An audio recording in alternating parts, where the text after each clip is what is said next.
one hand, there are these rallies, then on the other hand, there's BBI, then on the other hand, there are new coalitions, then on the other hand, there's Tanga Tanga and Kileweke, then the Hustler. Man, it's a blur. It's a blur. So many things happening at the same time.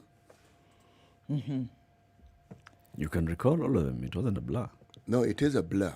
I'm recalling that's wisdom that is gained by hindsight. And with hindsight, I can see with clarity. At that time, it was confusing. In other words, yes, it doesn't make sense. No, it These didn't. events are many, but they do not make sense. Yes. And they come and they affect us. Oh, they do. They affect us really, really, really badly. Yes. And yes. And then there's a story of prevention, there's a story of social distancing and et cetera, and rallies. And vaccine. And yes, Rallies. to add to this story, there's people jetting off into space. There's Freedom Days, and you wonder, are we on the same, are we on the same earth? Actually, we are. I knew we were developing, but this has come home very starkly. When you see people getting into a nightclub and dancing with abandon, and they've been told to do this, allowed to do this by government, yes, it just shows how unequal we've become. Wait, we've opened nightclubs in Kenya? No, the UK. Oh. See, that's why I'm saying, Oh. to add to your blur, Oh, yes, because I was thinking, how did you miss? yes. How did I miss that memo? CT, when is the last time you went to a nightclub? Be serious. I can't remember. Yeah, so even if there was a memo, probably it wouldn't land on your desk. Don't be too It sure. ought to, so that I can decide. Don't be too sure. He's got another life we don't know about. You never know. Yeah, CT. Yes. There's more to you than a big brain. There's more to me than meets the naked eye. Yes. Welcome to the show, everybody. This is a lovely Wednesday. We'll have a lot of conversations. So, all those things that you're saying happened in the first half. There was also the budgeting issue. And there is the Finance Act, which is now in effect. We're going to have a conversation about that, aren't we?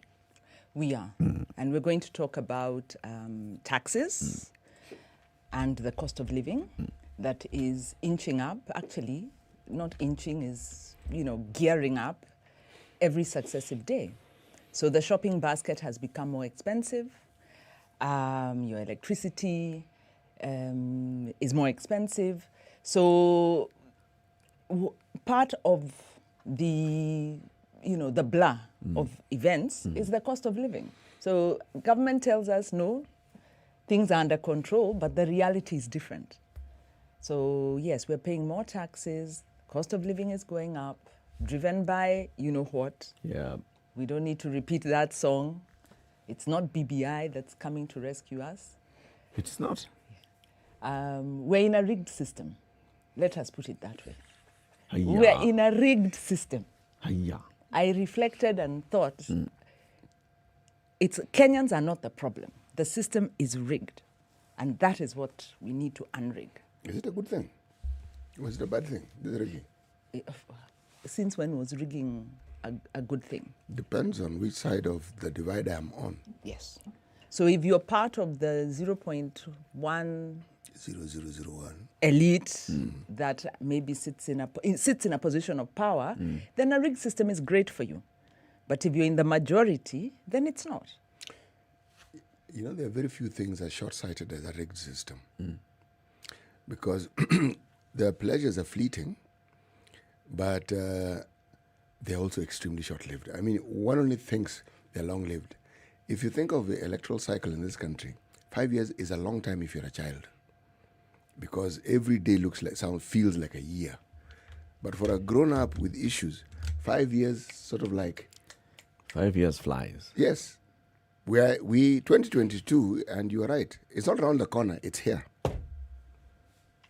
CT, you're waiting for 2022? No, I'm not waiting for 2022.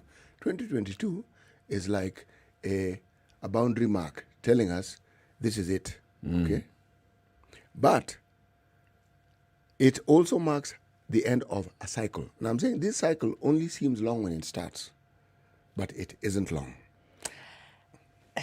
Yeah, but the problem is the drama happens between the 5 years. And as Kenyans, we wait for the 2022. So now we've gotten onto this bandwagon of 2022, forgetting these leaders need to perform between. Well, there, you and I are in complete agreement. There's no difference there whatsoever. No, none. I was trying to pick, a quarrel. This early in the morning. on a Wednesday that feels like a Monday. Oh, yeah. I can see your... No. Hey, oh, yeah. It's So not let's gonna look work. at COVID then, the numbers. I have to try. Eric, give me your provocateur talent. COVID in numbers. So, like you were saying, it was Independence Day in the UK. In France, a new COVID health pass has come into effect. From today, people need to prove that they have been vaccinated. They need a negative test or recent recovery from COVID to enter most museums and cinemas. The lawmakers will then debate whether to extend its use in August for entry to cafes, restaurants, and shopping malls. Imagine. What are they doing right now in shopping malls and restaurants? Because that sounds like a sensible way to go. I'm very worried about the UK, who have kind of just opened up. But it sounds sensible that if you're not going to be wearing your mask, you need to show you're not infectious. Eric very sagely mentioned yesterday when we were having the same discussion, and he said, there's a fundamental difference now. The difference is people have been vaccinated. Okay. Previously, when we had this discussion, like last summer, people had not been vaccinated. So when people have been vaccinated, it's a different setup, it's a different story. One could argue it's a completely different discussion. And one could even argue that perhaps it is just as well that they should open up so that you can see how well this vaccination works. But then there's a question of, you really want to experiment on your people. Oddly enough, the Secretary General of WHO expressed similar sentiments with regards to the Tokyo Olympics and said, they should go on. It is good for us to see how COVID functions within a setup that is controlled and that is kept safe, and with all the rigors that are required for safety with COVID are put in place. So he said it should go on. It gives an opportunity to see. So that's the discussion that seems to, should this has emerged alongside the discussions we were having before. Yes. We've got to find ways of living with it. And at least there's some sort of a structure, even in the UK. So you've come from a lockdown and now you're saying, all right, so now let's open up gradually, and then this is what's going to happen. In Paris, it's the same. They're saying, all right, so we're going to open up, but we want to make sure that it's in a controlled environment. If you're entering a theater, then all of you have been vaccinated. All of you have a recent COVID-19 certificate, negative certificate. So it shows that there's something. I think, what they're doing in France, having to show that you're vaccinated or have a negative result, is much more prudent than what they seem to have done in the UK, which is they've opened up and then said, by September, we will then impose the restrictions. That's quite risky. I think they have, is it almost like 80% or 70, near 80% vaccination? 68. 68%, 70% vaccination rate in the UK. Thinking that maybe the group that's not vaccinated is maybe the younger, there's a large younger age group where there's still debate about the type of vaccine. There is debate about them being infected, yes, but the debate about them spreading is not really a debate. They are spreaders. They're spreaders, but there's debate about the vaccine and that age group. Yes. So I think the UK has done this calculation, said we've vaccinated most of the adult population. Yeah, 68% of the adult population. 68%. So what happens to this other percent? They're And continuing why to not then vaccinate. tell people, yes, get out, but wear masks? For me, I'm like, let them get out, freedom, mingle, wear masks. That to me is just the big one. There's It's, also it's part of the science. If you look at that science of, okay, wear a mask, don't wear a mask and all, this is part of it. So now that we've vaccinated, now that we have actually observed what's happened with this wave, with this Delta variant in the country and all, let's see what happens. They're not saying now, go on, we are not, like they've said, we have a testing period. It's between now and September. We see what happens. We see what happens to the NHS.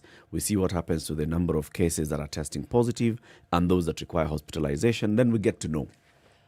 Right. There seems to be another side to this because there's been a lot of pressure from industry. The entertainment industry in particular has lobbied really strongly for the lifting of these restrictions. Yeah. The NHS has been complaining that they are operating at full capacity. And so they cannot take another influx of infections, another surge. So the UK's approach seems to be a little bit, to me, it doesn't make sense. They could have been a bit more cautious. Do the passport, require the negative test, or masks. There's something you must bear in open mind up. also. Some of these Western countries, these so-called individual freedoms that we debate about in this country, they actually apply them and they're actually real. And the sentiments of the citizenry is actually taken seriously. Ours is talked about. Them, they take it seriously. So if you have a situation where the population seems to be thinking in one way, People want to get out. they want to, they really have to tread carefully on that. It's just a reality. Then open up and give a strong advisory, because they simply opened up and then said, come September. And I was like, why? And I'm singling out the UK because it seems to have been pressure from industry. It's pressure from the citizens. Yes. So the And lack those of citizens consistency. have lived with COVID since 2020. There's nobody there who does not know what this is all about, what this means. Yes. So when the government tells you, so we're going to open up, and this is the plan, and the government has not said, do not watch out when you're out in public. The government has not said any of those things. So it's about the people now. Now let's see. How much responsibility are people going to take? How much work do we need to do? And then now we can come back with those other measures if we need to. But let's take a Very break. inconsistent. Shall we take a break? Yes, let's take a break. At 18 minutes after 6, Kenya's biggest conversation, live streaming on SpiceFM KE, YouTube, Facebook, and Twitter. Wherever you are you online? Let's hear from you this morning. We'll be saying hello to you shortly. Remember, if you'd like to access business news from wherever you are around the world, you can actually get that on our website, and that is standardmedia.co.ke/business. standardmedia.co.ke/business for business news, financial markets, technology, real estate, and also you get some podcasts there. Good morning. We'll be back shortly.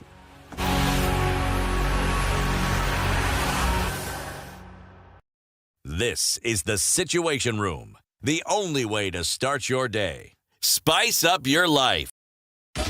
24/7, around the world, non-stop. This is Spice FM.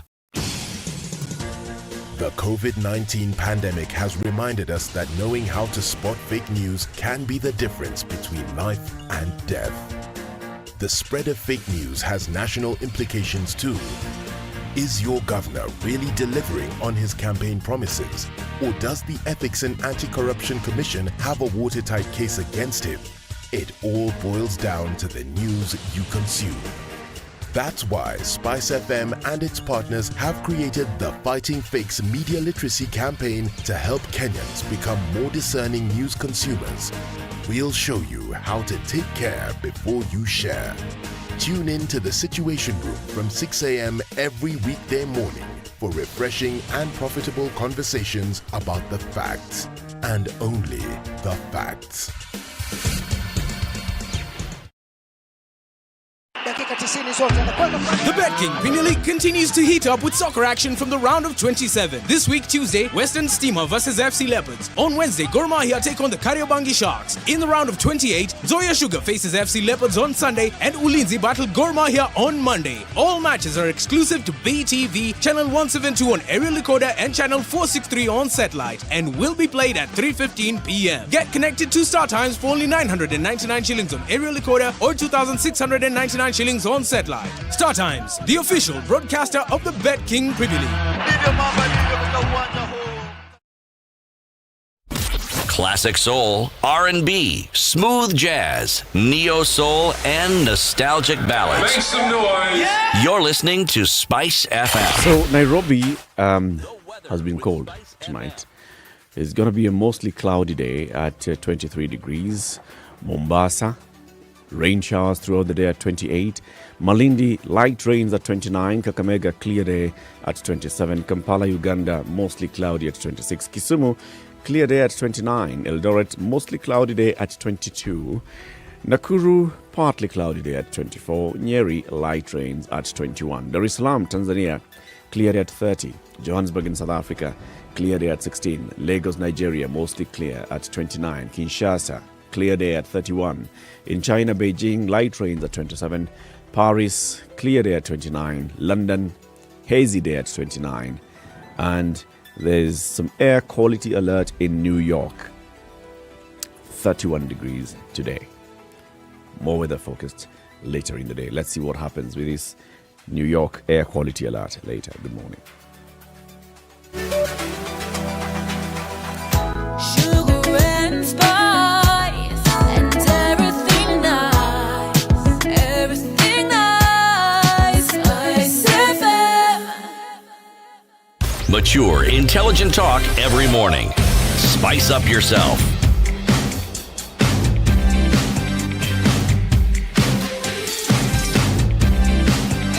Mornings done right.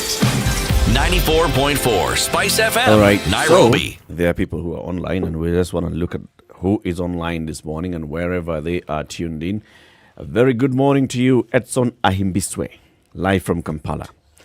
Derek Nyakwarofiro, good morning, Wazalendo. Vihiga County is tuned in from Cheptulu. Bishogoro Omokaya, good morning, City Muga, tuned in from Getari. All right. DJ Westa tuned in. Agege Peter is tuned. Timothy Samdi Siamachunka is in Zambia. Timothy Siamzi Siamachunka.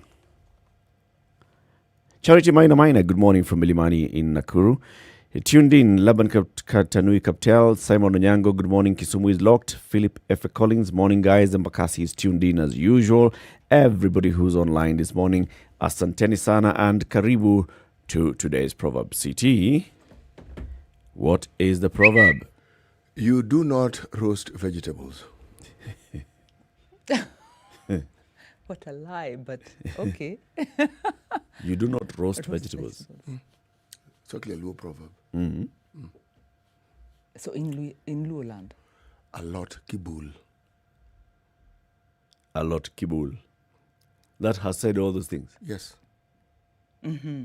You do All not those roast things you said vegetables. is a lot kibul. A lot kibul. Dolo is a very efficient language. It's very tonal. All right. So what is vegetable? A lot. Okay. Mm-hmm. You And- do not roast vegetables. No. How do you cook your You food? can fry it, you can steam it, but you don't roast it. Why not? So it will just burn. Vegetable here is boga. Yeah, mboga. Yes. Why are Right. you laughing? We roast vegetables all the time. Like, Like? Ha. You don't eat roast vegetables? Like? You can roast carrots. They come out very well. You can roast potatoes. It's very continental, but yes. They even have special, kind of equipment to help you roast your vegetables, to kind of grill them, but get a roasted effect. And this technology was available to the writers Yeah. of this particular proverb. So now we go back into, see now those Yes. those people who are doing those things, let's go back. They don't have this proverb. yeah, and they're doing it wrong. You do not roast vegetables. You have Period. to go back to basics. Yes. And by the way, a carrot is not a vegetable. A Angwashe. potato is not a vegetable. Hold okay? on. Just not What's a vegetable in? cabbage, Boga. wiki, Greens. okay, spinach, okay, managu, vegetable. I'm trying to think if, people, nowadays anyway, people roast anything. So maybe we go back some 20 Now years. those people have strayed. They've strayed. Yes, you do not roast vegetables. That is the wrong use of vegetables, trying Yes. to roast them. Yes. To get the char grilled flavor. Vegetables. Yes.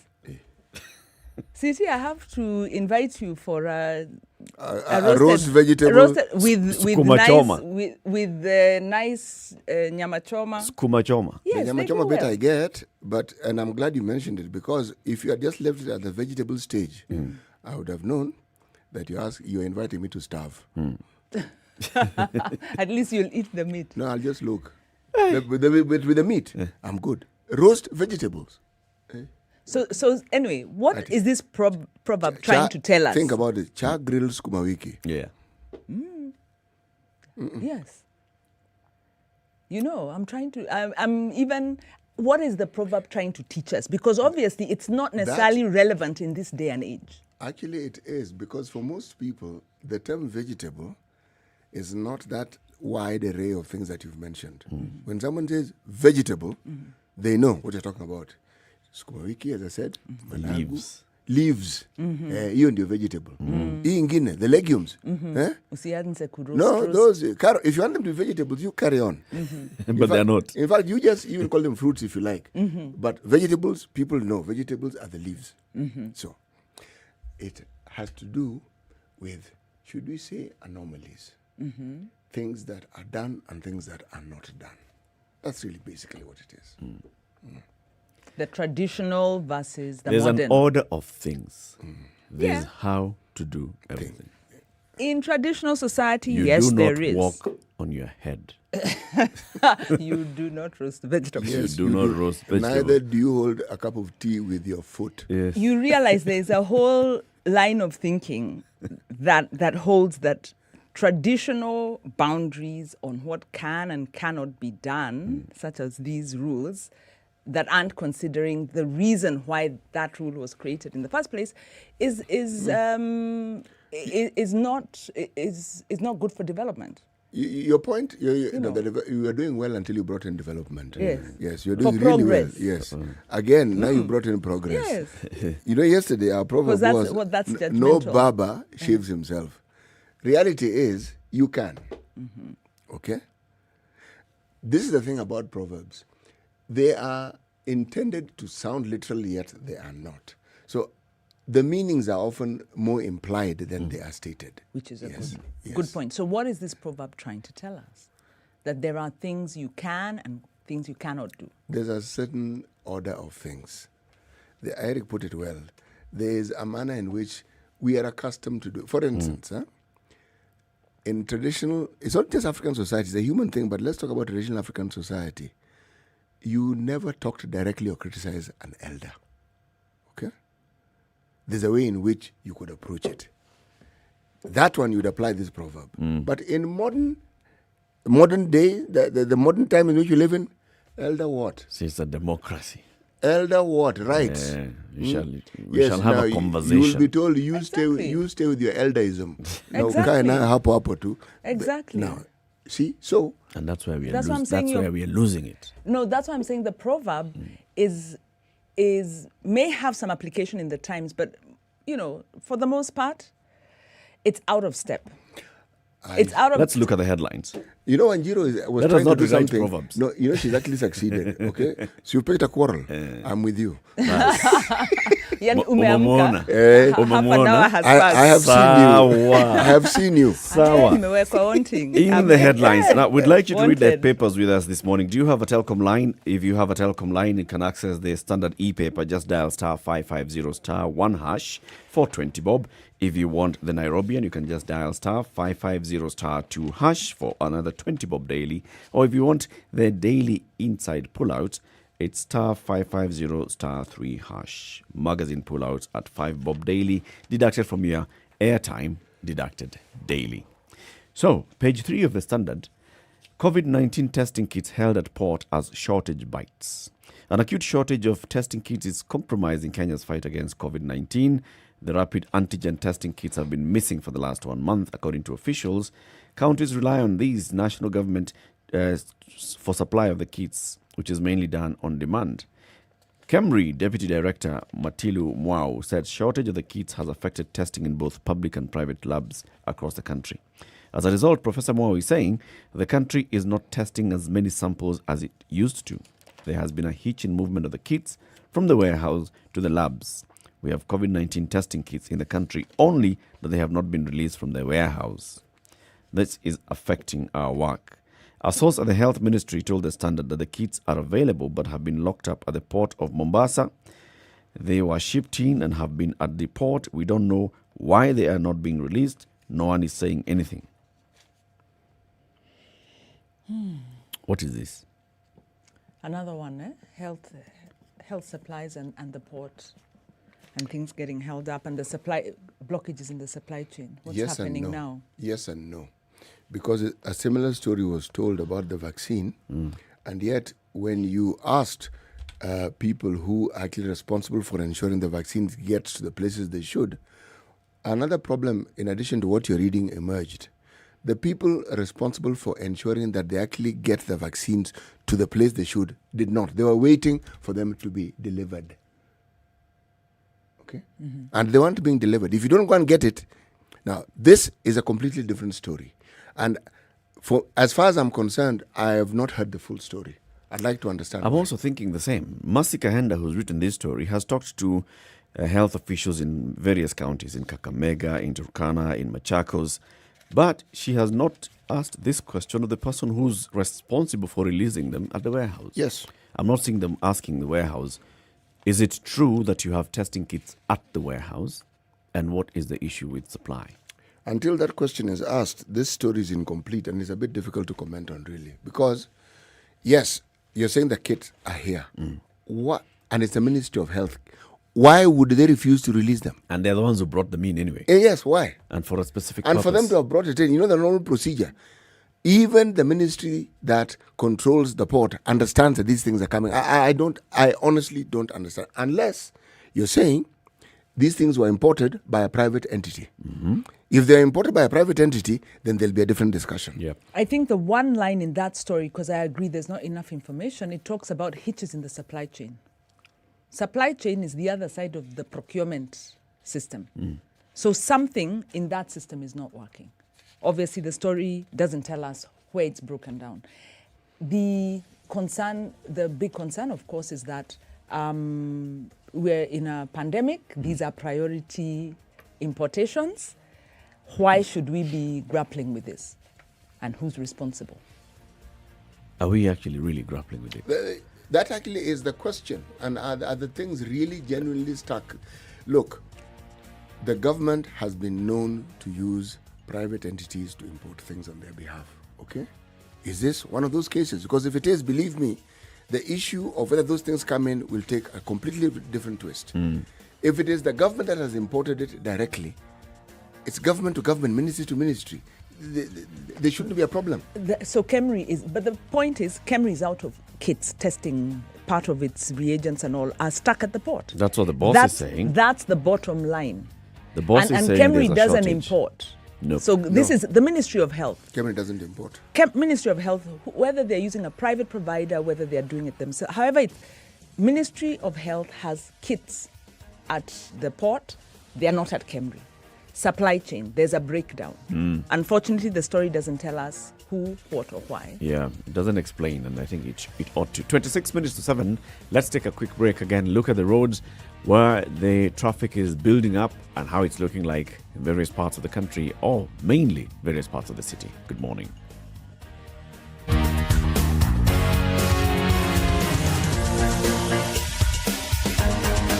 "24/7 around the world, non-stop. This is Spice FM. As the Kenyans are roared into the home straight here. 4 Kenyan queens have lit up this balmy Bahamian night. It's where the rivalry is unmatched, where the soul meets the track, where the great are distinguished from the good. An arena where the records are broken. A new world record.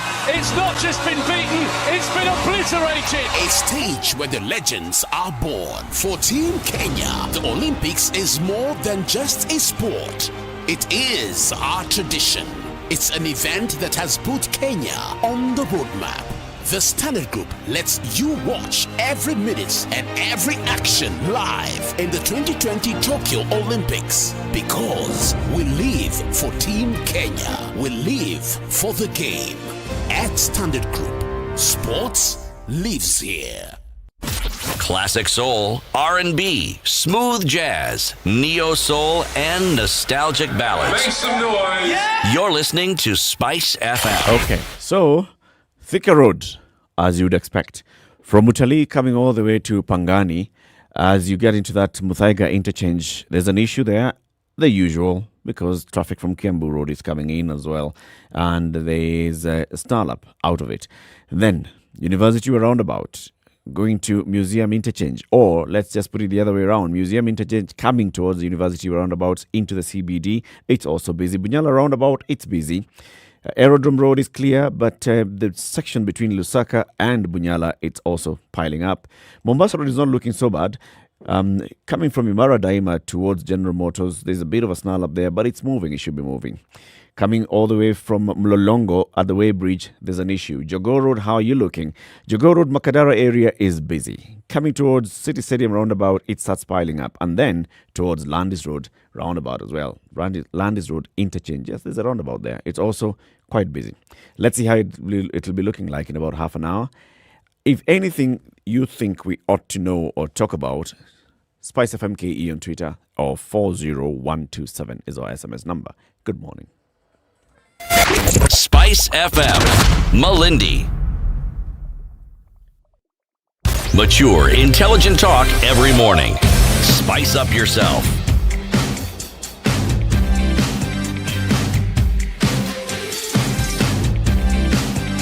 Mornings done right. 94.4 Spice FM, Nairobi. So, Wanjiro, what are you looking at? Two stories in the Business Daily, actually the editorial.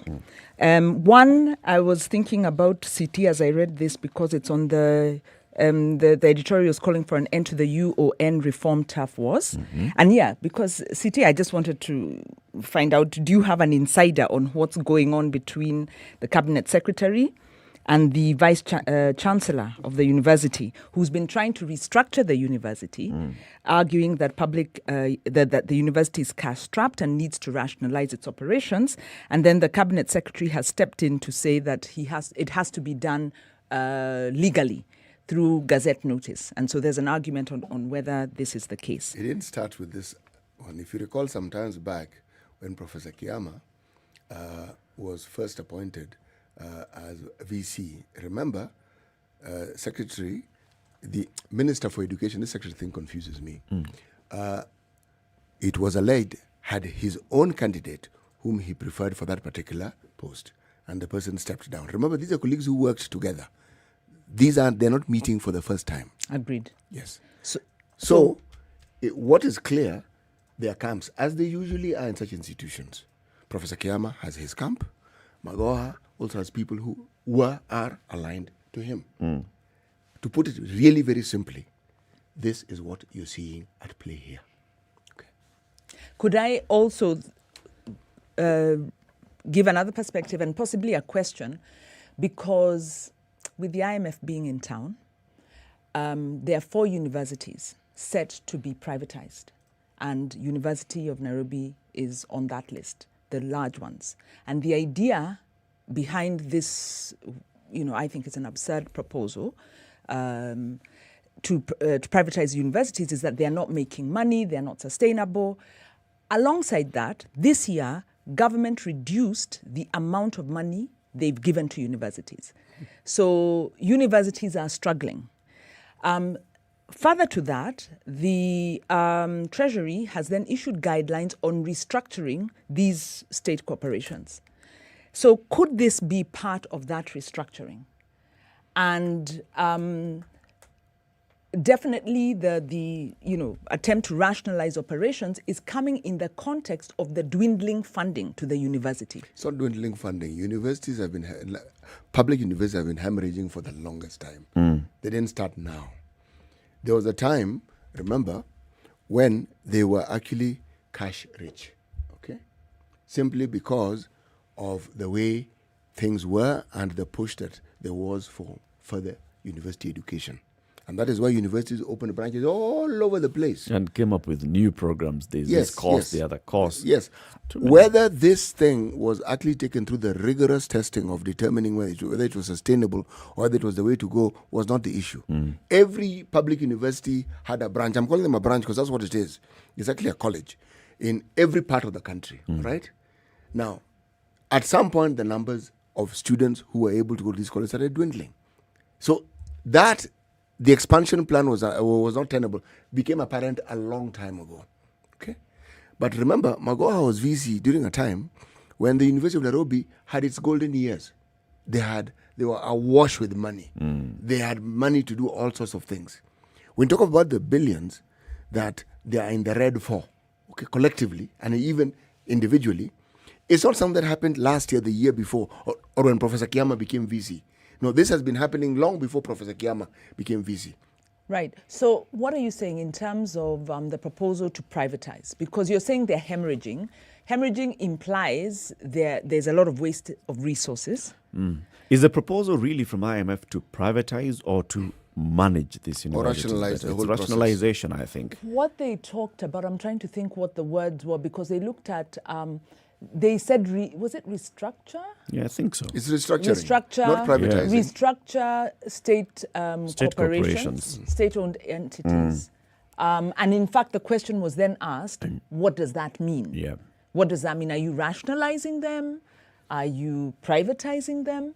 Reading between the lines, it looked like privatization, because in the same breath, a number of institutions, the funding was then reduced. No, You know. go Yes, back. the Read funding between was the reduced. lines. The funding was reduced. There's a Yes. whole. You remember, there's also the Abdikadi report on state State-owned, corporations and what needs to happen to them. So some of them need to be condensed. Others may need to be offloaded if it's a business. And then how can you bring in the private sector into it? I am not sure that universities or things like the state broadcaster, public broadcaster KBC, are fall in that list at all of privatizing. We don't know, because the way the report is written, it lumps these. It does. In fact, it The lumps report these by- enterprises together The report by the Treasury, by Treasury and IMF. right? The one document looks that at- has been, the report. the one that we looks are- at, so how are they performing? These ones are hemorrhaging, these ones are not, these No, ones no, are no, performing not well. the detailed report, the agreement report. Because what happens is, we're under the fiscal consolidation program, there is a report that makes recommendations. So the recommendations are a little bit vague, but it's lumped in with institutions that are targeted for privatization. Why? Because then it goes on to say that by privatizing, these are the amounts that would then be yielded in terms of revenue. You know, IMF so we thinking- actually asked the question and said, are you talking about privatizing? And in the same year, then government Wanjiro, reduces the allocations IMF to the thinking and university. their solutions to our problems, we know from history how that tends to go. This isn't a new thing. That the universities have required restructuring is also not new. Different times, different situations, everything about learning. It's not just the university. You're introducing a new education system. Yeah. You are trying to rationalize what already existed. This upheaval is taking place in the education space.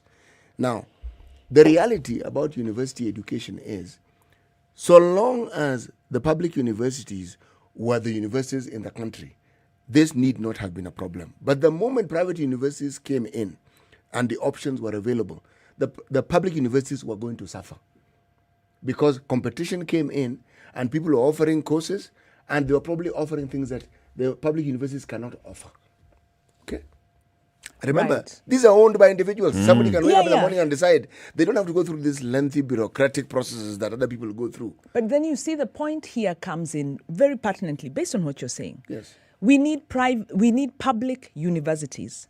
And, for all its weaknesses and hemorrhaging resources and these tough wars, University of Nairobi still retains Top slot in Africa. It's yes, in recognized. terms of the courses and the quality of teaching that it offers, right? But we need public universities for equitable access to tertiary university education. Yeah. So the point that I'm making is that behind these tough wars, there is a bigger risk that the government may implement some policy that is very detrimental to the country in the long run. Why? Because they are desperate and they're not thinking and they're not. And for once, I was in line I see what with you're saying, Magoha, Wanjiro, but where I was think you're also saying, jumping the gun when you go to the length of privatization. why would I be jumping the gun? In between the issue of, is there a need to restructure the University of There Nairobi? is a need. Public universities to be Right? specific. Is the government constrained in terms of how much money it's giving out to public universities? Do we have more public universities this year than we had, let's say, 15, 20 years ago? Yes, we do. Right? So is there then a need to look at, you have 35 faculties. Do you really need to have 35 faculties? or can you condense them to 11 like the council has done? You have all these colleges. Do you need to have all these colleges, or can you abolish them like the council has done? Does it make sense? But the reason I agree with Makoha, it's very important to have systems and processes. When you make changes ad hoc, especially when you're in a desperate situation, you might rationalize some very important schools. You're implying, so I agree. You're implying that Professor Kiama and other VCs, these people work in the university. It's the council that's actually making the decision. There's a council, there's a senate. Even long before Professor Kiama became the VC, he's worked here. So the problems within the university are things he understands and knows very well. Well, I think the argument the CS is making is that there's a need for gazettement. And the gazettement, to my mind, is a very important process for public participation.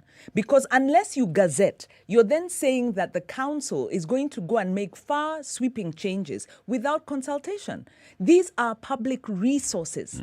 It doesn't give the council then a leeway to go and make decisions that affect... Actually, the same way the Senate and the Council of the University works is the same way Parliament works. These people make decisions on behalf of whether the institution. Since when have you heard decisions about university structuring being put to what we're calling a public debate? When? Or do you want to start it now? Since when? Is it necessary? Well, the point is, it's the far-reaching nature. If it is an overhaul, yes, it does. Professor Kiama argues that these are not big changes. But then think about it. You are abolishing 6 colleges. Yeah. You are condensing 35 faculties to 11. Is that not a far-reaching change? Yeah, No. That's an overhaul. It is an overwhelming that is change. It's an overhaul. Significant. But the question I'm asking is it necessary? You see, the debate we're talking about would be the professor coming out and saying, look, folks, the rationale behind this, you know where I'm going with this, Wanjiro? It need not be touted as what the newspapers are putting in. It's a tough war between the professor and the CS. This is not the public debate that we're talking about. Professor Magoha is saying this, Professor Kiama is saying this. These changes, if you ask me, are necessary. Whether to the degree that Professor Kiama has put it, it's a different matter. But they have been necessary for the longest time. A conversation needs to happen. Yes. We agree. And Wanjiro is saying a conversation needs to involve the public. The stakeholders. How exactly should it involve the public, Wanjiro? Call people to the Taifa Hall. Yes, Taifa Hall. Let people come in there. You need to have, especially if it's far-reaching changes, follow due process. And Parliament for your because yes, for my information. For your information, yes. Parliament does not make decisions on behalf of citizens. Citizens can also exercise their participation directly. So there is representative and direct parliamentary constituent power. Have an element of public participation. Not read the Constitution. It's I'm saying not parliamentary assumed. decisions have an element of public participation in lawmaking. Right. At a stage, there's a committee stage that requires public participation. It's not that simple. It's there. It's in the law. It's not that simple, because if you what is not go simple? back to the BBI, what did the BBI ruling tell us? It told us about the different types of power that are exercised under democracy. Wait, Wanjiro, what are you arguing about? Public participation. In a lawmaking process, you made a statement that's incorrect. Is there an allocation for public participation? Yes or no? Allocation is the wrong word, and that's why Is there provision for public participation? Yes or no? Provision is the wrong word. Is there public participation expected in a lawmaking process? Yes or no? Well, it's a yes or no question, really. No, it's not a yes or no. It is. You're trying put to your word simplify then and say yes or no. Is there? Put your word and then answer yes or no. That MPs derive their power from the people. That is not the point we're making. That is now you're answering your own question. No. Your question is rigged. I refuse to take part in a rigged process. Let's take a break. You form your questions, you answer your questions. Surely. I refuse.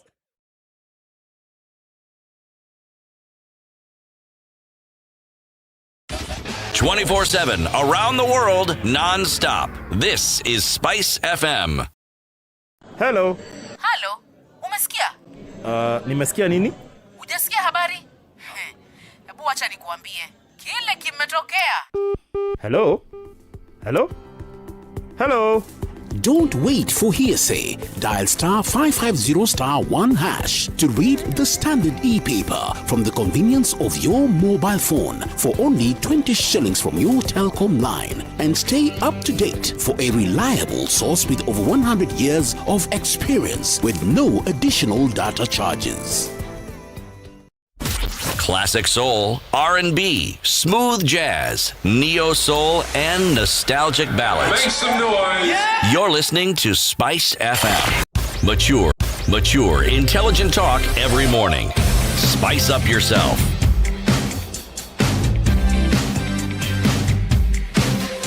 Ten minutes to 7. You know, there's something here. It's a headline in the Star on page 2. COVID cash plan marred by irregularities. There's a report. Huh? Now, remember there was some 10 million that had been allocated to vulnerable communities, okay? Mm-hmm. Now, to determine whether this particular plan actually made sense, a research was conducted. And the residents who were interviewed were from Mathare, Mugomweni, Kayole, Soweto, Mukuru, Kwanjenga, Mukuru kwa Kayaba, Mukuru kwa Ruben, Kibera, Kawangware, Dandora, Korogosho, and Kariobangi, north and south. Mm-hmm. Okay? Now, the thing that this report then found should be what you would call alarming. The numbers of people who were supposed to have been reached were not, they started off by saying we want to reach X number of people, but that was not the case. It was reduced. However, from this report, the thing that seems to have come out was this. A very large number of people in the areas that I have mentioned didn't even know such a program existed. Didn't know. When that's when now the interview brought, they said, what? The money for? Oh, okay. Then they further found out that government officials who had been deployed to carry out this particular function, many of them had organized so that the money was being sent to them or some of their acolytes. Okay. Whose report is this? It's government. It's a government report. It's a government authored report. Yes, a government authored report. Not Auditor General. Who? I am trying. They've summarized it here, and yes, they're calling it HRW, but I'm trying to look at what it is. Anyway, the people who are involved were the IMF, the government, and then they also brought in community health workers who work in these particular areas, because these areas are awash with people who work in the community. The most damning part of this report, as far as I'm concerned, is the last bit where they say that even those who received transfers only received them 3 or 4 times. In short, we're saying that the 10 million shillings which was spent, because it was spent, a very small portion of it, they don't give percentages here, but a very small portion of it reached. This is for the elderly? Yes. The money that goes every year is allocated money for the elderly? No, this was the COVID. Remember there was a 10 million allocated. Billion. Yes. 10 billion that was going to yes. about 100,000 or so people who were getting 8,000 bob. Yes. So there are some people who, were they on the list? That's question number 1. Have they ever been on the list? Because remember there's a list that had been prepared earlier and they'd been receiving money before in the cash transfer program. Precisely. What happened was that community mobilizers and health community were first asked to identify the vulnerable people. That's what they did. Okay. And they produced lists in each of these communities that I'm speaking of. Okay. Having produced these lists, okay, then they took the details. So the money was supposed to be transferred directly to these people. Now, it is because they had the list of these people that they now knew that money had not quite gotten to these people. When they did the audit, they went back to the same communities and asked, okay, this is when we asked you to give us your name, this is what was intended. Did you ever benefit? And people are saying, what again? Money. But on record, is there anywhere that indicates that this particular person, C.T. Muga, we sent money to C.T. Muga? What is certain is that the money was disbursed. Now, what the report is also finding is that many of the people who are not listed did not actually receive the money. There's no indication they received the money. And this is where government officials and the acolytes receiving money comes in, because the report is showing that they were sending money either to themselves or taking it or giving it to the acolytes. Hey. Let me just pause there. Okay. Food for thought. Okay. Something which also disturbed me. Remember the USAID problems that we've also had in terms of the things they want to... First, it was kits. Then it was ARVs. Yes. Remember? Yes. Now, there's something that has been going on in areas that have been hugely affected by HIV. It's called voluntary medical male circumcision. Now, there's a report that the numbers of those who are circumcised has been inflated. Now, USAID give the money, but they also do verification. And they're very thorough. And they don't do it in a day. They take their time. They look at the report, they look at the reports, they look at the reports. Now, this is what has come out. That very many of the reports that were being given and which formed part of the success story of voluntary medical male circumcision were fake. Was there money? Of course there was there money going per person? Yes. So for every adult male who is recorded here as having undergone the voluntary, those? I'm giving you an example. Some amount. $50. Yes. That should go to this person. It doesn't go to them. The whole process involves that. It should. The whole process. From this to this to this, to transport to this to this to this to the other.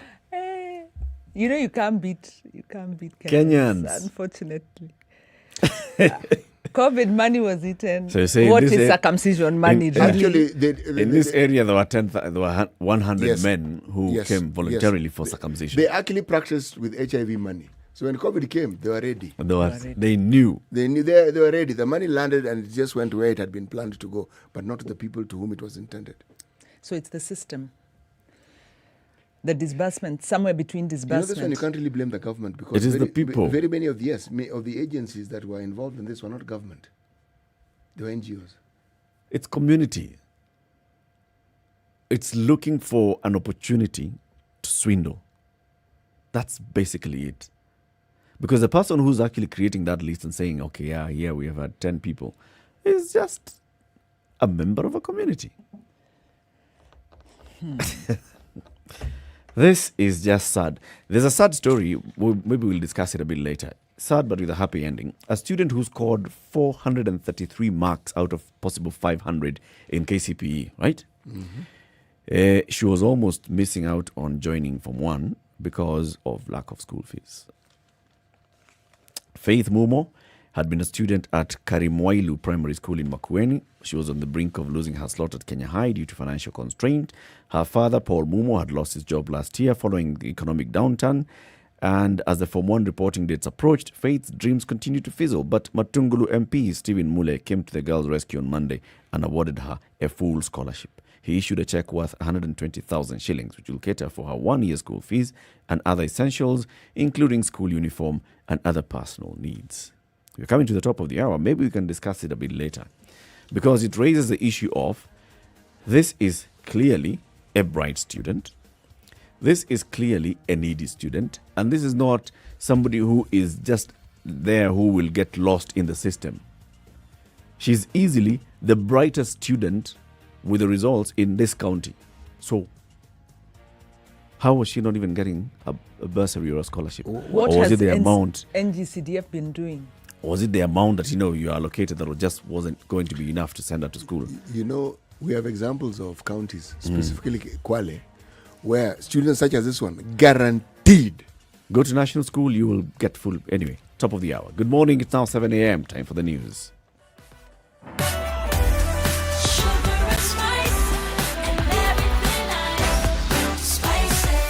Spice up your life.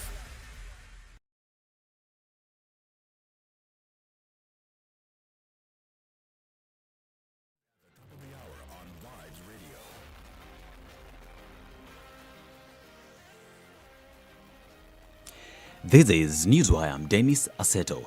One Kenya Alliance leaders are in talks on who will fly the coalition's flag come 2022 general elections. In a statement after a closed meeting to discuss the coalition strategy moving forward, the coalition said that it is premature to disclose who will be the presidential aspirant, but that talks were ongoing. No, that question right now is premature. but discussions are ongoing on the future. We'll let you know. The announcement will come. We, Ford Kenya, Wiper, and the Amani National Congress wish to confirm our irreversible commitment to the One Kenya Alliance in partnership with KANU and any other like-minded Kenyans. On NASA, members said NASA is in the past and that all that remains is officially ending the partnership. As far as we are concerned, NASA is part of our political history. All that remains is the final process of closure, which includes a pursuit of financial accountability and statement. There are very many members who are seeing the future represented in this formation. And so you'll see many who will come together. So One Kenya Alliance is not just about political parties as they exist right now. The search for 4 IEBC commissioners is expected to continue today after staying yesterday due to Eid al-Adha celebrations. On Monday, 3 candidates, Professor Michael Lokuruka, Advocate Murshid Abdallah and Naisei Poloshe Tobiko, were interviewed. The interviews were aimed at filling the positions left vacant by former commissioners Connie Nkata, Roslina Kombe, Margaret Mwachanya and Paul Kurgat. As of Monday this week, a total of 27 people out of 36 had been interviewed. The government has 9 days to inform the family of security expert Mwenda Mbijiwe of his whereabouts, else they will go to the streets. Speaking at Mbijiwe's home where they met to discuss the disappearance of their loved one, family and friends of the expert have demanded to see their loved one dead or alive. Mbijiwe was reported missing on June 12th, and despite her family, led by her sister Tamara Mbijiwe, filing a report at the Central Police Station here in Nairobi, no reports of her brother's disappearance have been released.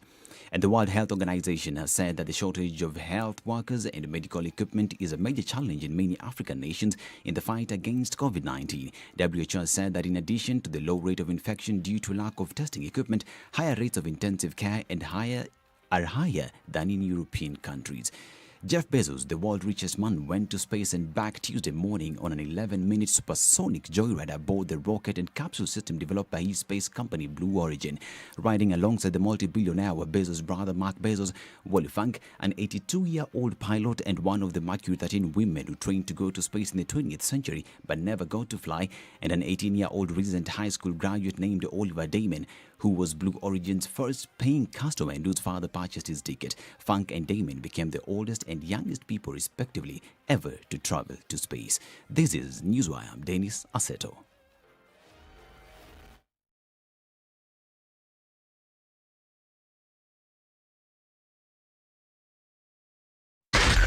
Spice FM, Nakuru. Getting some reports of a fatal accident that occurred early this morning along Mombasa Road. This is in Sabaki. 14-seater matatu rammed into a stationary truck. There are reports that there could be some fatalities there. We'll get more details of this. So they expect there's going to be some traffic snarl up along that area. And this is along Sabaki coming towards Mlolongo on Mombasa Road. An accident happened early this morning. A 14-seater matatu rammed into a stationary truck. Okay, other parts, as you leave that, the rest of Mombasa Road is not looking so bad. It's coming actually very clearly and it's smoothly. Jogoo Road, Makadara area, it's busy. And then as you come to the City Stadium roundabout, it's busy. Landis Road Junction is also busy. Thika Road from Mutali coming all the way to Pangani, busy. And Kiambu Road as well is busy as you approach the Thika Road interchange. What's happening along Mombasa Road into town and Uhuru Highway in town? Yes, it's busy, especially from the Museum Hill interchange coming towards the University roundabout. Langata Road, usual area between Langata Road coming towards Mbagathi. There is also some traffic snarl up. Let's hear of anything else that you'd like us to report.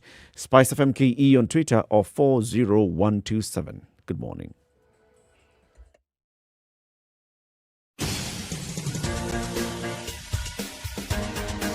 This is The Situation Room, the home of hard-hitting political commentary and penetrating insights about the state of the nation. This is a talk radio experience like no other. The Situation Room, a place for hard truths, debates, and elevated conversations. The Situation Room, witty, political, engaging, deep, controversial. In the room, we have C.T. Muga, researcher, academic, seasoned political observer, a fountain of wisdom in these politically uncertain times. Ndu Oko, Nigerian by birth, Kenyan by choice, communications expert, Pan-Africanist, a truth seeker and believer in people power, and Eric Latif, agent provocateur, the man in the chair, seasoned journalist, news hound, a man who believes in punching up, not down.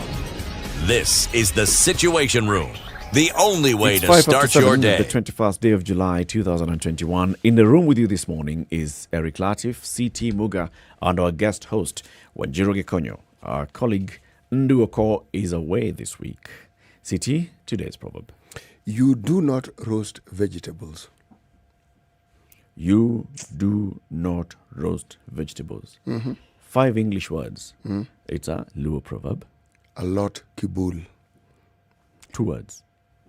In my view, based on everything we've discussed, this one belongs in the dustbin of obsolescence. It's an obsolete proverb. Kaburi la sahau. Shauri yako wewe. Overtaken by events no longer relevant. Not worth discussing. Sorry, City. Oh no. Do better next time. It isn't my proverb. I am merely repeating a proverb that has existed for the longest of time. Anjiro is subjecting it to public participation. No. And it has been found Wanjiro is wanting. subjected to public humiliation. It's not participation. I need to use politer language. No. I think the point you make is a valid one, Wanjiro, because just like we examine certain things, the relevance of a proverb, I think, should come into play when you're discussing proverbs. Yes. So It's also contextual. Yes. Yeah. Contextually, it's still relevant in many ways. Well, are we having this No. argument again? No. You know, I No, thought no, we no. finished. No, we are not. We Yes. have voted 2-1. You lose. Rigged systems. Let's talk about cost of living. Right. Obviously, the cost of living is going up. And the genesis of this is the fact that at the beginning of the Jubilee administration's, term in office, they incurred a lot of expensive debt for the so-called flagship projects, many of them. So expensive debt procured on expensive terms, some of them commercial. Commercial borrowing has very stringent terms, and this has put Kenya into what you call a debt trap. So we have to borrow to pay our debt, and because we're in debt, we have to borrow. Alongside this, the government has been running fiscal deficits, so spending more than it earns, and has resorted to using taxation to bridge the gap. So we have an expansionary government with huge projects, expensive projects, that's borrowed imprudently and is then using taxation or the finance laws to bridge this gap. Inevitably, it means the tax burden is falling on Kenyans. And this is where there is a debate. Treasury, the IMF, believe that Kenyans are not taxed enough because there is this threshold where you say that your tax revenue needs to be at least 20% of your GDP. Kenya's has been below that in the last few years. But despite these numerous tax measures that have been introduced, because this government has introduced numerous new taxes, that we have not been able to get through that threshold. So as civil society, we are saying the problem is not the tax. The problem is not the tax laws. The problem is you have to stop the leakages in the existing tax laws. You have to cut the expenditure. But government has not been listening to this. They've continued increasing taxes, including this year, new taxes were introduced. So our contention is that citizens are being charged for the excesses and the imprudent borrowing, irresponsible borrowing of the administration. And Parliament is not safeguarding citizens. And today we have an honourable member who is the chair of the Finance and Development Committee, who's very able to, who has graciously agreed to join us, Honorable Gladys Wanga, who is then going to, shed light as she responds to some of our concerns. Mheshimiwa Gladys Wanga is on the line, joining us this morning, the Homo Bay Woman Rep, Chairperson of the Finance and Planning Committee of the National Assembly. Good morning, Mheshimiwa. Morning, Eric, Wanjiro, and Muga. Everyone in the studio. Muga, isn't it? Okay. Yes. Karibu sana, welcome to the Situation Room. Would have loved to have you here in the hot seat so that we have some breakfast with you. But is it breakfast or is it turn up the heat? It's just breakfast. Mheshimiwa knows this program. It's do. A hot seat. I doubt it is breakfast. I think it's to have me there to turn up the heat on the seat. I'd love to be there, but I'm away I'm out of town, Next time we'll be here. Yeah. So, like Wanjiro has basically just introduced, budget cycle,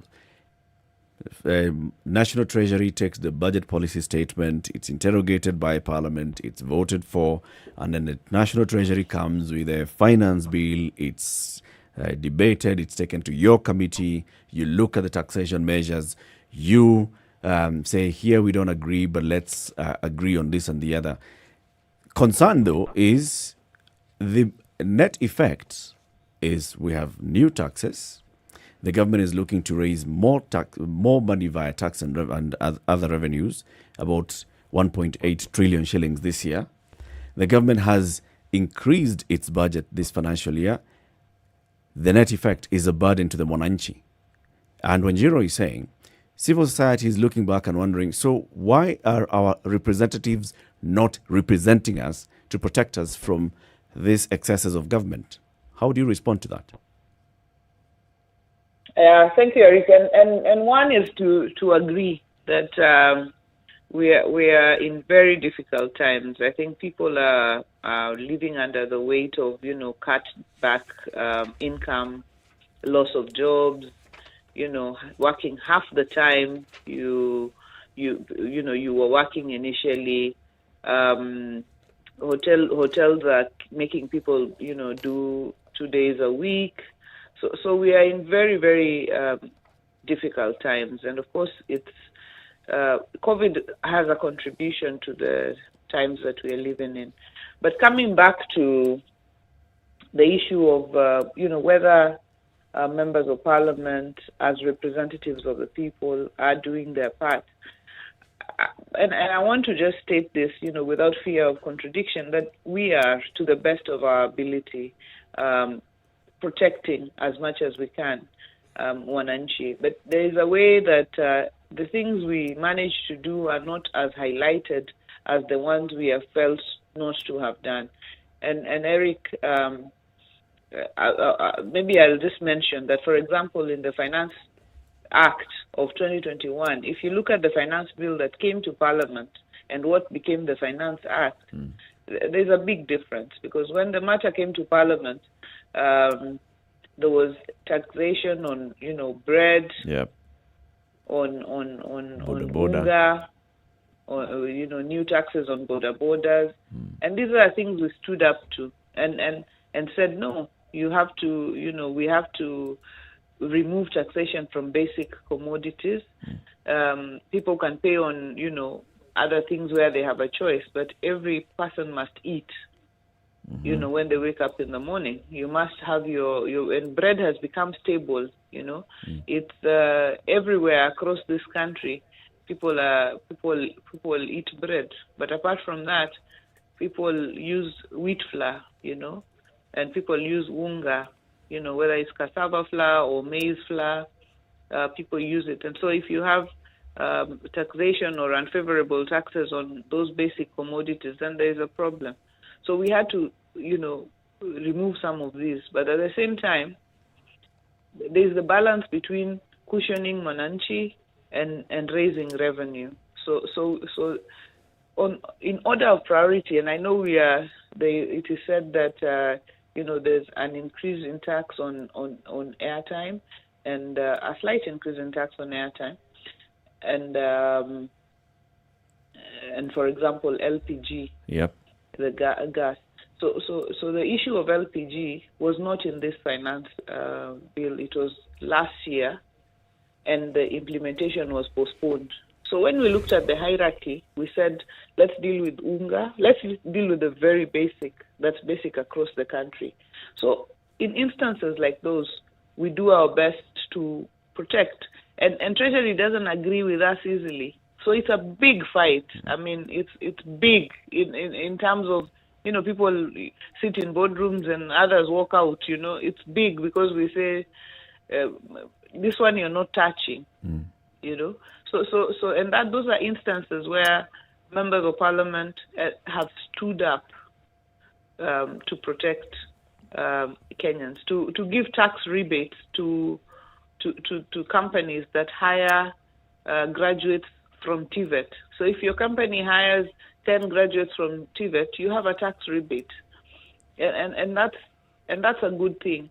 Honorable Wanga, if I can jump in and thanks for agreeing to be here. Thanks for agreeing to be on the hot seat. But I imagine anyone who's listening is thinking, is it too little, too late? Because the cost of living is going up, especially on basic commodities and essential commodities.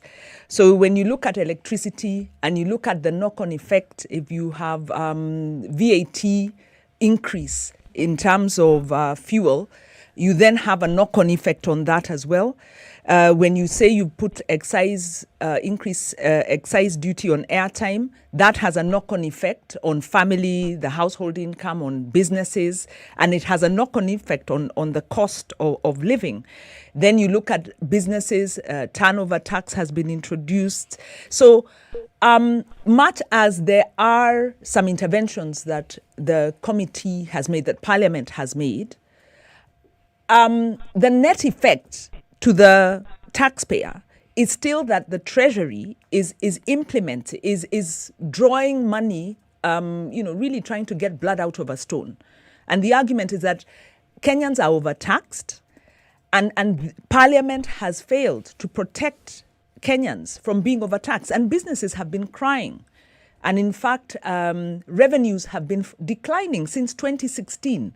Revenues, the revenue as a percentage of GDP has been going down since 2016. And there are fears that actually Kenya is deindustrializing because of very negative, one of the key factors is the very negative taxation measures. So is Parliament really protecting Kenyans and Kenyan businesses? Or are the small battles you're fighting missing the bigger picture, that we have a Treasury that's, a government that's renegade, really? Well, maybe what I could say to that, and you raise many important issues around our tax policy, because businesses want to be in an environment where they can predict. They know, I know this tax is here this year. It will be maintained at least for 3 years, so that I can make my business decisions based on that. So one of the challenges that there's been is this year you have, excise. Next year there is a withholding tax on something. The other year there's a lot of changes in the tax environment. And one of the things that we're doing to address that is the issue of a tax policy. So the tax policy is right now undergoing, public participation at the executive level, but it's going to come to Parliament. And once we have a tax policy in place, then we need to deal with, then we can be able to deal with the issue of consistency around the tax regime, and predictability, because no business wants to be told, you have a minimum tax this year, next year it's something different, the other year is something different. Nobody wants to operate on that year-to-year basis, and the tax policy is going to be able to address that. On the issue of our tax revenue to GDP ratio, I mean, in actual terms, our revenue has been increasing. But when you look at our, revenue to GDP ratio, it's been declining. And one of the issues there is sectors that make up a big part of the GDP, like agriculture, which makes up to 30% and so on. When you look at the revenue it raises, it's only 2%. So you have some sectors. It means that we are not doing enough within the agriculture sector to convert the value that it has in the GDP to the actual revenue that it raises. Because many people are doing agriculture for subsistence. And I saw the other day, my party leader was talking about rural economies and how do you industrialize them. Because if I'm growing maize just to eat, then I'm adding not very much value.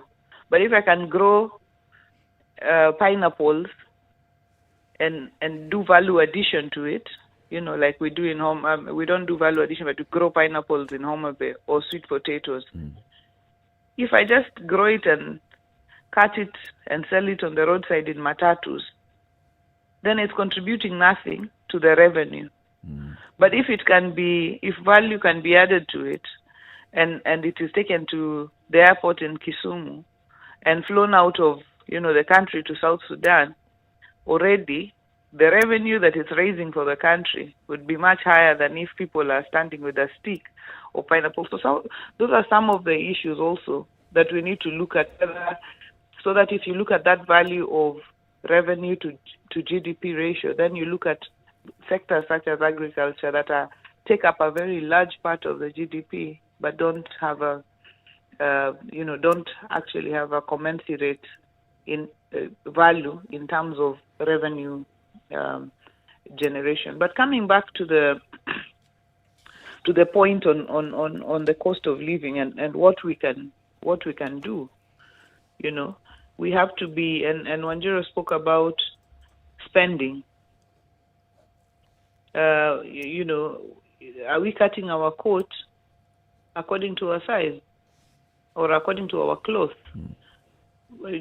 From time to time we've raised the issue that we are living beyond our means.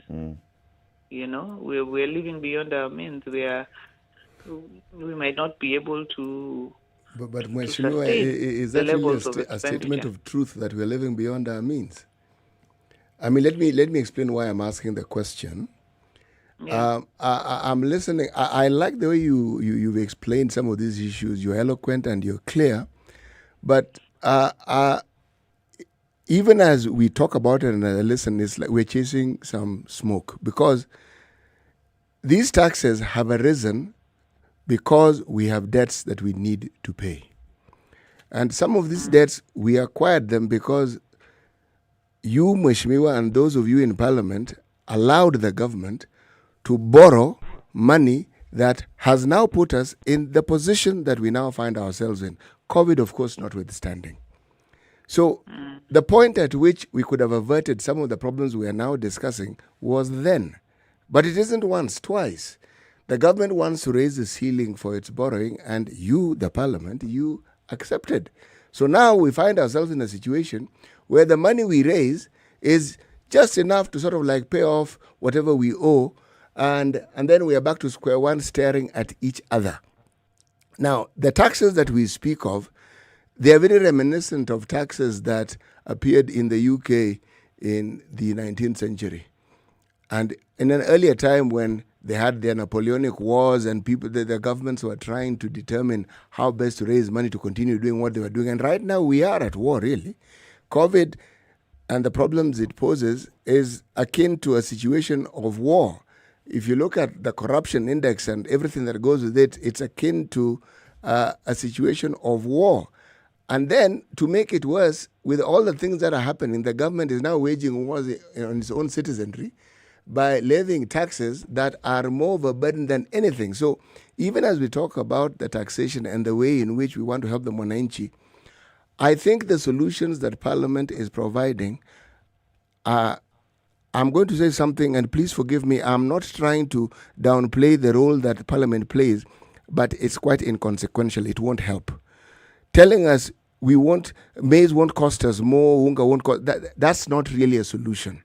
The solution is, how do we ensure that these debts that we have, or the problems that were brought about by the debts that we acquired and which were approved and by the parliament you belong to, how do we get out of this situation? Because if we do, then everything else that we're talking about will not be the problem that it is. Yeah, and I hear you, and I hear what you're saying.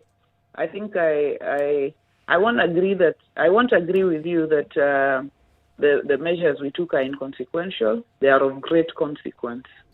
Have they gone far enough? That's another question. But they are of great consequence. If we agreed and folded our hands and said yes, pass this as it came, we'd have been in deeper problems. So I just want to ask that maybe where there is progress, we appreciate progress, but then we seek for more. On the issue of debt and the debt ceiling, and you remember when we were passing the debt ceiling, because we had to now look for more concessional debt, because we had reached a debt ceiling, and I think Wanjiru had alluded to the fact that we have some, high value, high interest commercial debt.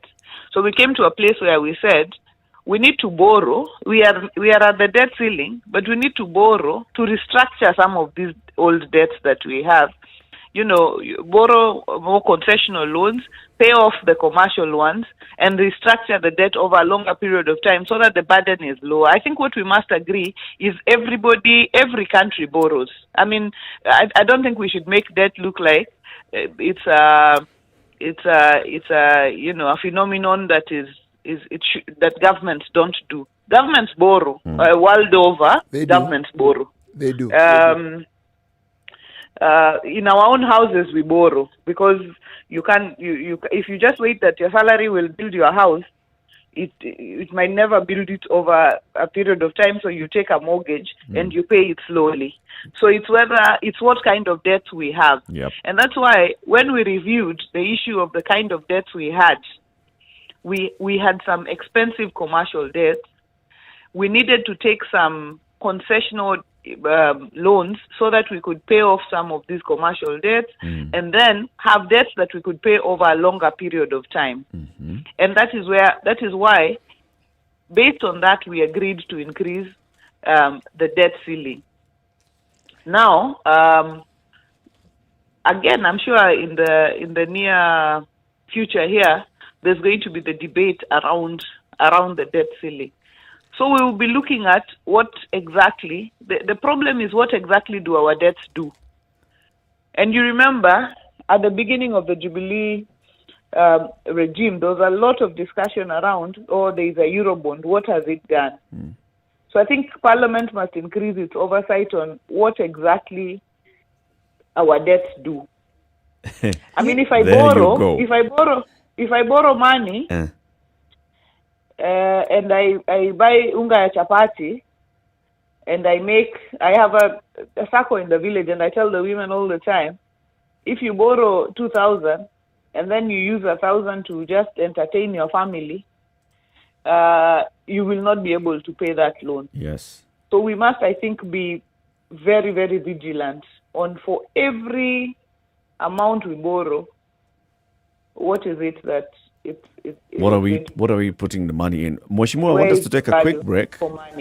Let's take a short break and take a look at traffic. There's been an accident on Mombasa Road, and there's also another accident that's been reported somewhere on Kiambu Road this morning. Let's take a look at that, bring everybody up to speed on what's happening there, and then we continue the conversation with Mheshimiwa Gladys Wanga, Homa Bay Woman Rep and Chairperson of the National Assembly Committee on Finance and National Planning. We are talking about debt, taxes, and the cost of living, and the role that Parliament plays in all this. Good morning. This is Kenya's biggest conversation, The Situation Room. With you this morning is Eric Latif, CT Muga, Wanjiru Gikonyo, and of course joining us on the line is Gladys Wanga, the MP. Good morning.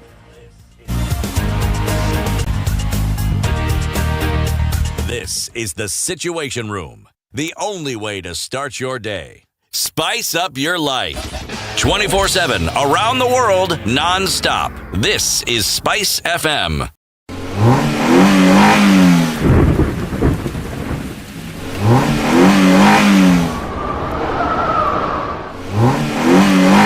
Shell Helix HX7 and HX8 with Flexi Molecule technology, an engine oil that overcomes today's tough driving conditions and actively adapts to changing engine temperatures. Shell Helix. Drive on.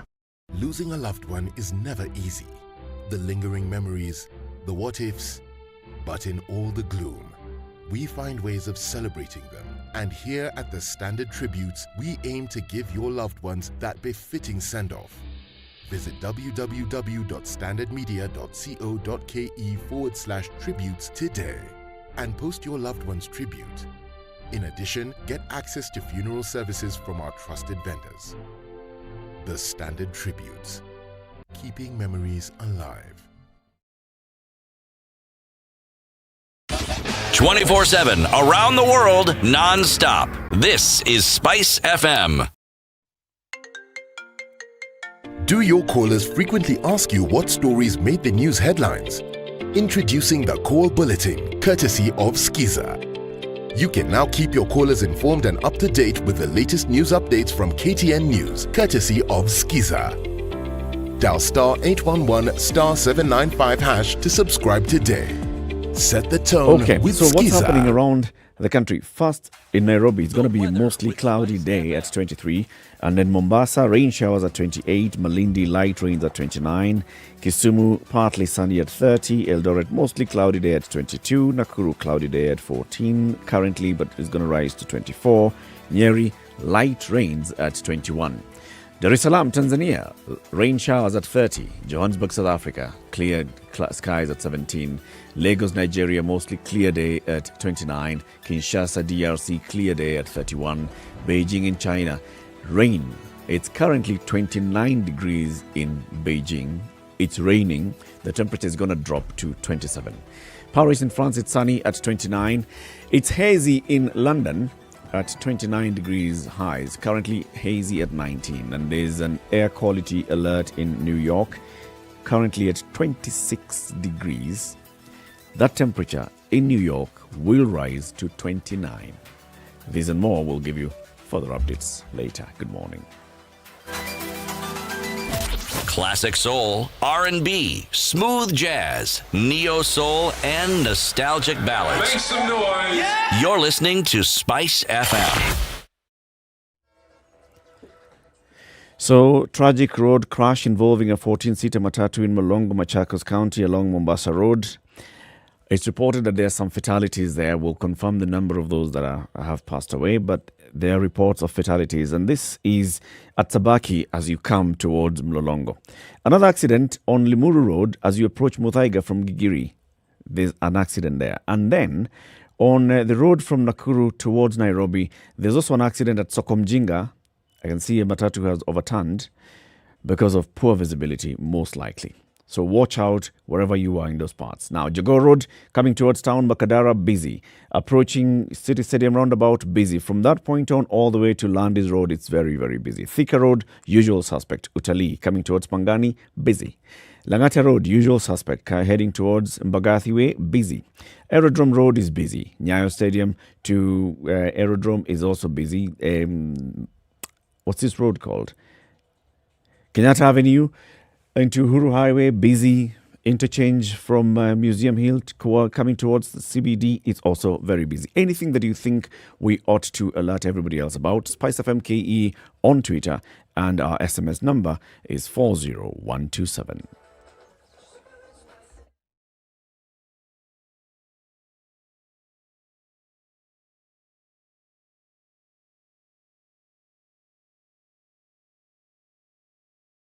Mature, intelligent talk every morning. Spice up yourself.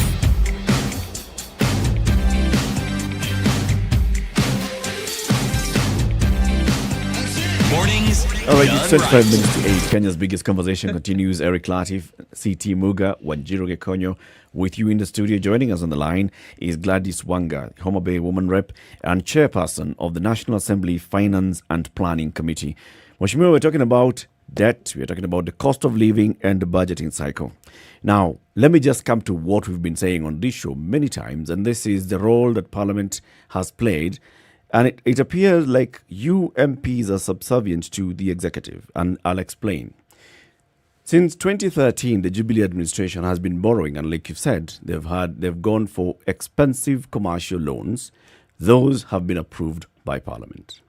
They came and they said, we want to restructure these loans, and that's why we want to raise the debt ceiling. You approved that. What conditions did you put in place? Initially, the Finance Committee had said, we want to see the debt register. It was not published immediately. The details of what has been published are still not satisfactory, and you've even said that in Parliament. If we look at what has happened in this particular budget cycle, the National Treasury comes to the National Assembly and says, we'd like to spend 3.6 trillion shillings in the next financial year. The Budget Committee looks at that, raises questions here and there, says, oh, no, but you say, bottom line, let's approve and allow the executive to spend this much money. So when the Treasury CS comes with a finance bill to Parliament, it's fait accompli. He has to raise money to finance a 3.6 trillion shillings budget, which you parliamentarians already allowed him to do. So my question, is Parliament subservient to the executive? Yeah, and my answer is no. Parliament is not subservient to the executive. Parliament plays its role of oversight. And as you said, one of the things Parliament asked for ahead of the approval of the debt ceiling is the issue of the debt register and what the debts that we borrowed in the past have done. And now the thing is, Parliament, the way the law is done, and one of the amendments we want to introduce is that for every debt we borrow, Parliament needs to have a report of what the details of that debt, what conditions and so on that we are getting into. Because once Parliament approves the debt ceiling, the day-to-day debt, that government takes, like for example, if they agree that they want to borrow now from IMF and so on and so forth. If it's picked up and Parliament calls for the report, yes. But there's no requirement in law that for every loan they have to present, to Parliament to approve. So Parliament doesn't approve debt by debt, but it approves a ceiling. Now, where we must agree to tighten is the issue of the budget. And you've made it very right. You've said it correctly. That once we approve a 3.6 trillion budget, when the revenue raising measures come, it's like the budget already approved the borrowing. Inadvertently, you have approved for borrowing. Because if you say the KRA is going to raise 2 trillion, and this year, by the way, it's 2.1 trillion. That's the projected revenue, and I believe they can raise it and even surpass it if we tighten up without adding new taxes. If we tighten up the loopholes and the places where we have leakages in revenue. So once we approve that budget, inadvertently we have approved borrowing to meet the deficit. Yes. Yeah, to meet the deficit. So Parliament, the way people see it is maybe Parliament should be fighting with the executive, or doing a big push and pull for it to look like it's oversighting the executive. The roles are complementary, but Parliament must be harder. Must be harder. Which is why, Mheshimiwa, which is why I'm saying you're subservient. In last year's, for example, last year's budget policy statement, the Budget and Appropriations Committee raised concerns because the National Treasury came and said, we want to continue financing the Big Four agenda. And the concerns being raised by the Budget and Appropriations Committee were, we have no metrics on the implementation of the Big Four agenda. So we cannot even sit here and say, how far have you gone? We don't know what milestones you hoped to hit this year. But it went ahead and recommended approval, and all of you, as the whole House, approved that budget. Similar thing has happened this year. They've come, they still tell us, we still want to finance Big Four agenda in addition to recovery from COVID-19. You have approved it. That's why I'm asking, surely, if you just appear to be approving what the National Treasury is asking for without putting any checks and balances, you're subservient. Well, I think the word subservient, I wouldn't agree with Parliament being subservient. And Eric, when the Budget Committee puts in its report that we want to see which Big Four projects are going on, it's not the Budget Committee that does the follow-up.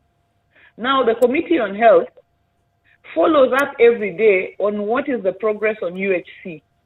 That's a Big Four agenda. So every time you see the Committee on Health meeting with the Minister for Health on the progress on the UHC, the changes that are now happening around NHIS, how have we grown the UHC program across the country? Has it left the pilot stage? What exactly is happening with facilities in our counties, and so on? We are following up on the Big Four agenda. The committee then on trade and industry then follows up on the issue of industrialization and how much progress it has made. The Committee on Agriculture then follows up on the issues of food security, and then the Committee on Transport and Housing follows up on the issue of affordable housing. And these matters are raised all the time by these committees with the specific ministries. So sometimes you will be waiting to see what are the committees doing, because the House works a lot through its committees. And every day, members of Parliament are raising questions. Members of Parliament are following up on how we are progressing on this particular project. So when you talk about the Big Four, it's not the Budget Committee's role.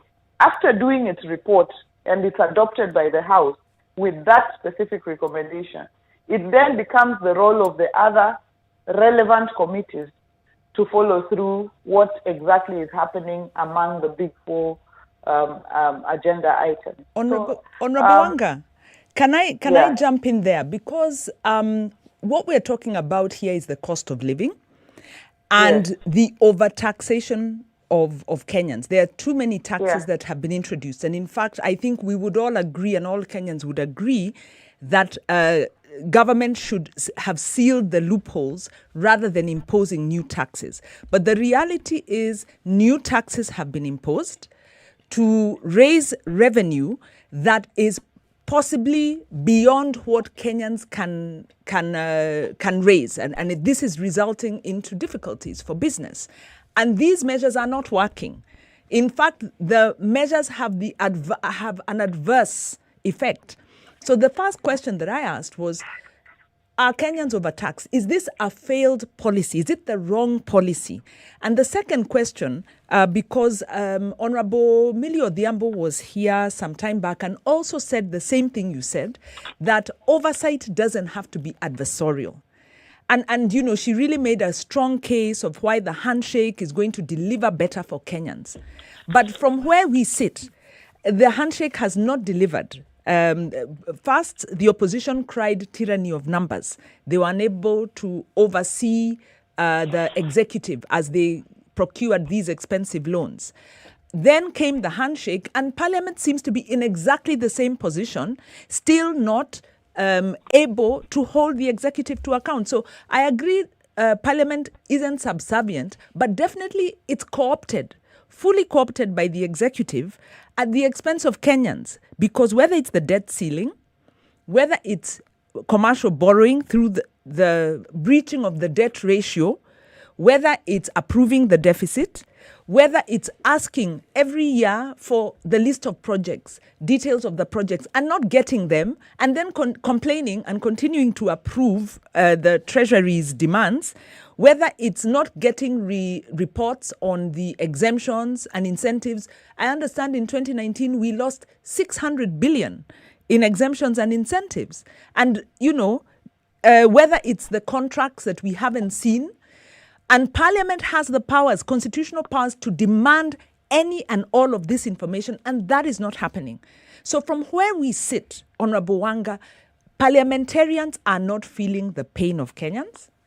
The political parties are not feeling the pain of Kenyans, and we are on our own. And this is a game for the political elite.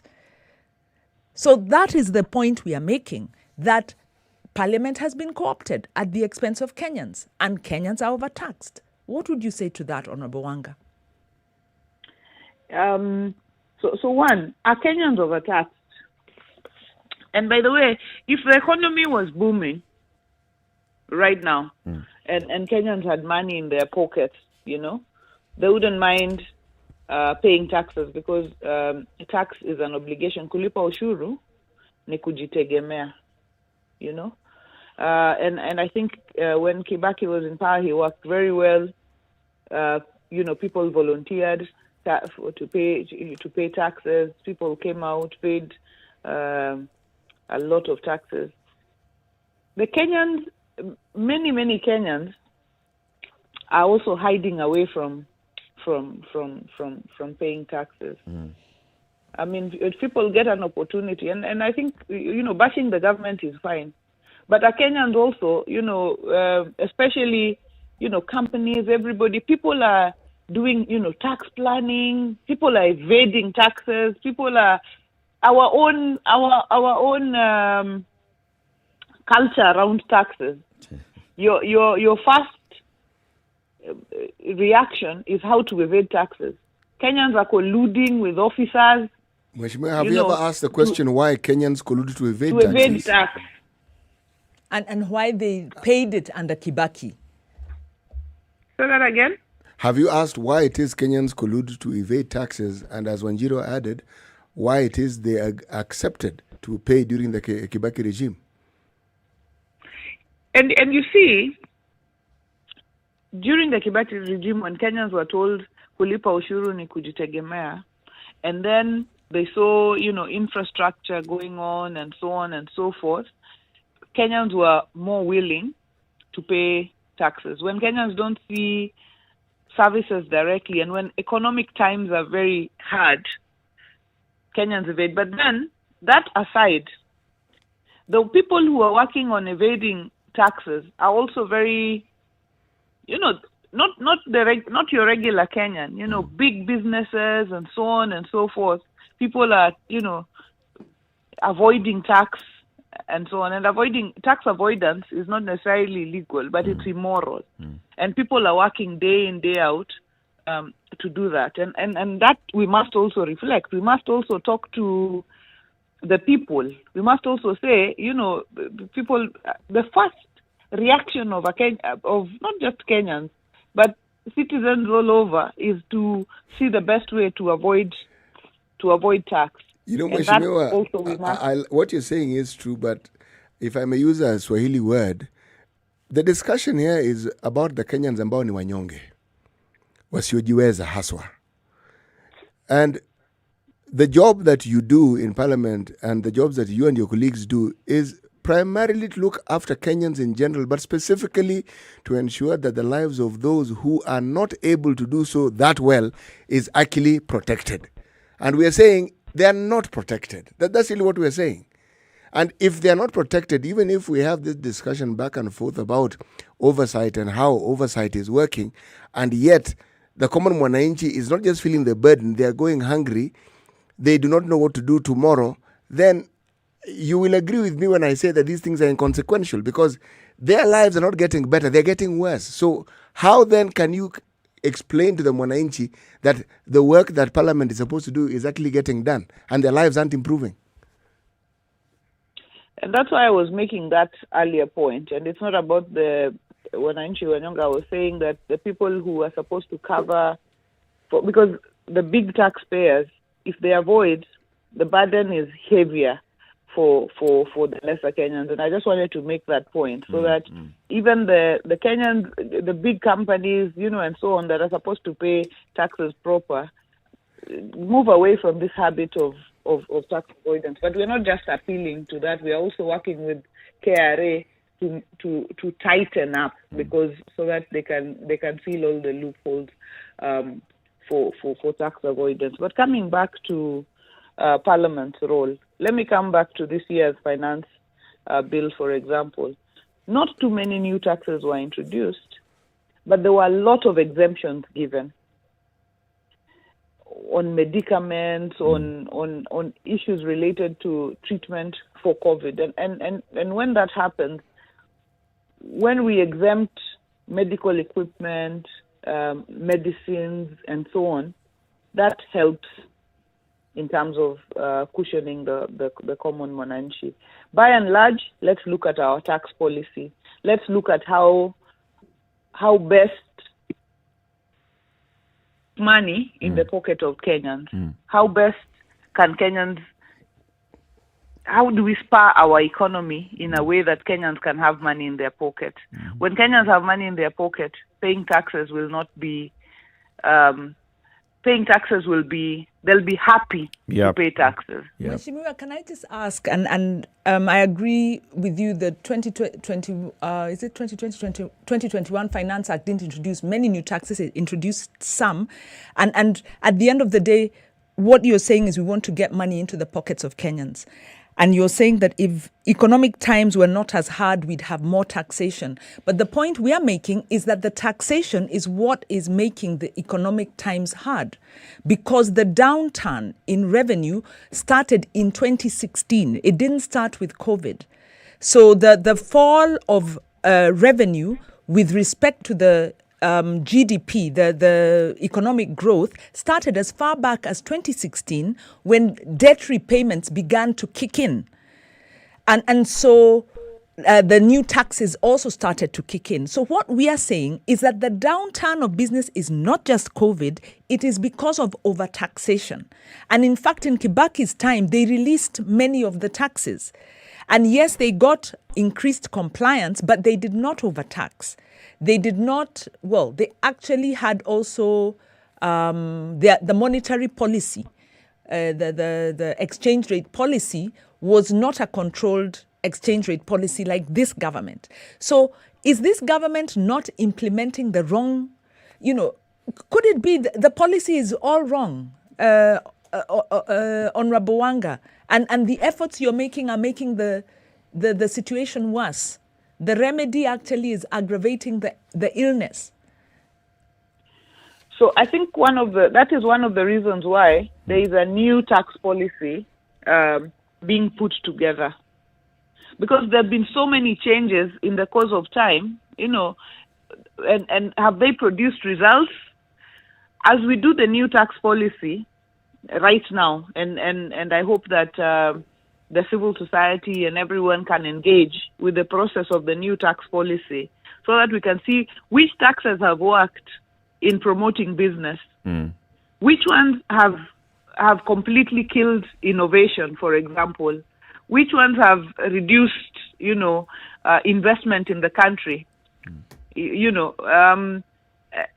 So once that tax policy, the new tax policy is in place, and that's in the next few months, I mean, not really in place, but has come to Parliament, then we should look at it and see which are the areas that we need to improve on, which are the taxes, like the minimum tax, for example. I wasn't a believer in the minimum tax. So this year, we were planning on reviewing the minimum tax, the thresholds and so on. But then by the time we got to the finance bill, the private sector had gone to court. And therefore, it was no longer an issue we could handle. But if we were to look at the minimum tax, those are some of the things, especially for high volume, low profit businesses. We could have put some. The minimum tax comes in to address an issue, which is that there are businesses that declare losses through and through, and yet they use, infrastructure and so on. So we could have fashioned it in a way that can take us somewhere, but it was already in court. So I think let's engage with the tax policy. Let's look at areas that we can tighten. Yeah. Taxes that are not necessarily adding value. More importantly, let's look at the decisions we are making as a nation to put money in the pockets of Kenyans. I hear you and I agree with you there, Mheshimiwa. What are we doing to spur business? As we industry. discuss this, Mheshimiwa, in fact, I like this conversation about the tax policy where we take stock and then think about what to do, how to engage going forward. You say currently the tax policy conversation is still with the executive. It will come to the National Assembly. It will come to Parliament. What would you like to see, especially from the civil society?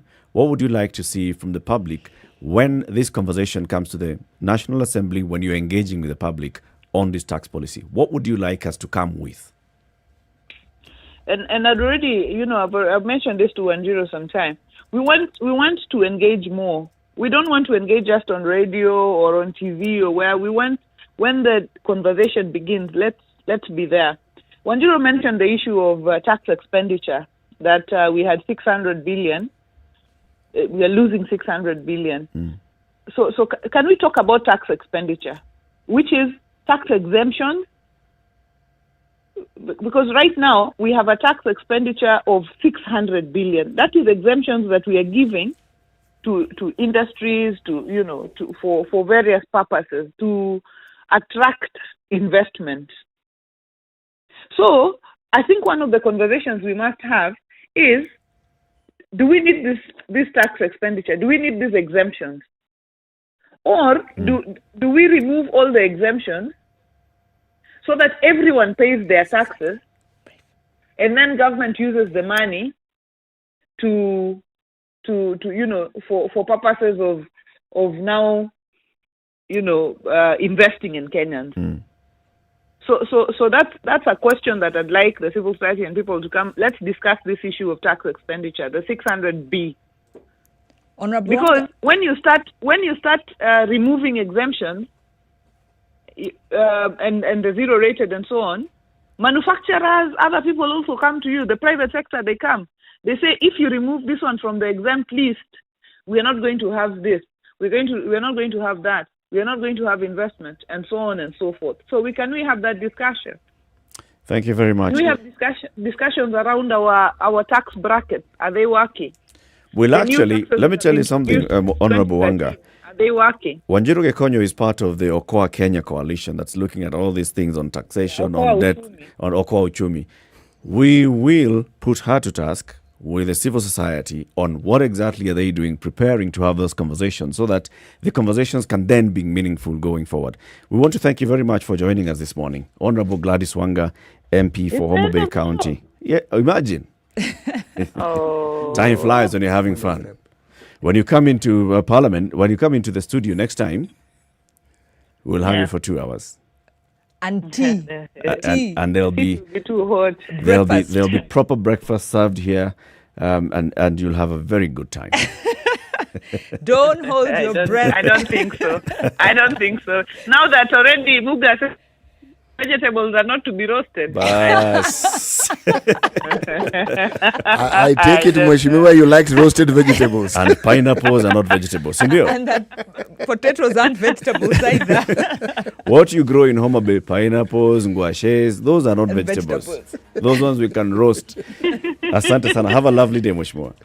You too, thanks. Keep it right here. In the next hour, we continue this conversation, the debt, taxes, and the cost of living. We'll be having an expert from KU, Kenyatta University Department of Applied Economics, to continue the conversation. This is the Situation Room. In the room with you is Eric Latif. C.T. Muga, our guest host today, is Wanjiru Gekonyo of the Institute for Social Accountability. Good morning. It's now 8 a.m.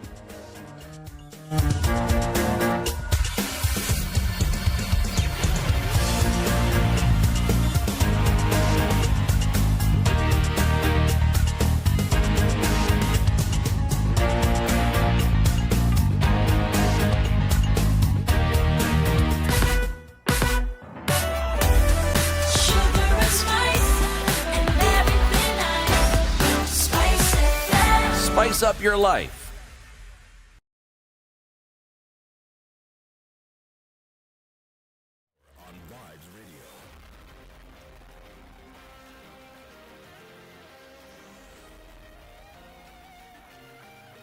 This is Newswire. I'm Dennis Aseto. ODM leader Raila Odinga has insisted there is an alternative way of ensuring that the Building Bridges initiative reaches the referendum stage despite the court case. His sentiments come a day after Court to Secretary General Francis Atwoli termed the decision of the High Court to hold the BBI process as a political war by the judges involved. And the Orange Democratic Movement is set to unveil its presidential candidate next week as it repositions itself for the 2022 general elections. ODM National Executive Council will meet to resolve the paradox of whether party leader Raila Odinga will be in the race for presidency or not. Already, Mombasa Governor Ali Hassan Joho and Kakamega Governor Wycliffe Oparanya have declared interest in the presidential seat and will contest using the ODM ticket. The University of Nairobi risks losing students to other universities if it goes ahead with its planned fee increment for postgraduate, master's and parallel degree programs, says Kenyatta University Vice Chancellor Professor Paul Wainaina. Wainaina said students who intend to pursue those courses will have to join universities that offer similar programs at low cost. Meanwhile, UWASU is today expected to move to court to sue University of Nairobi and Education Ministry over the new changes it claims has declared its members redundant. And 618 people tested positive for COVID-19 from a sample size of 5,507. The Ministry of Health says the positivity rate is now 11.2%, with total confirmed infections rising to 193,807. On a positive note, 290 patients recovered from coronavirus, 261 were discharged from various health facilities countrywide, while 29 are from the home-based isolation and care. Total recoveries rose to 183,211. Kenyatta National Hospital has issued a public notice asking interested members of the public to identify and collect 418 unclaimed bodies at the hospital within 7 days. In the notice, the hospital says it will seek authority to dispose of the bodies pursuant to Public Health Act after the expiry of the 7 days. And on to sports, and Kenyan Premier League leaders Tusker FC were held to a barren draw by bottom-placed Mathare United, wasting an opportunity to open a 9-point gap at the summit. Mathare put up a brave fight, frustrating the Brewers to keep on fighting against relegation with only 7 matches remaining.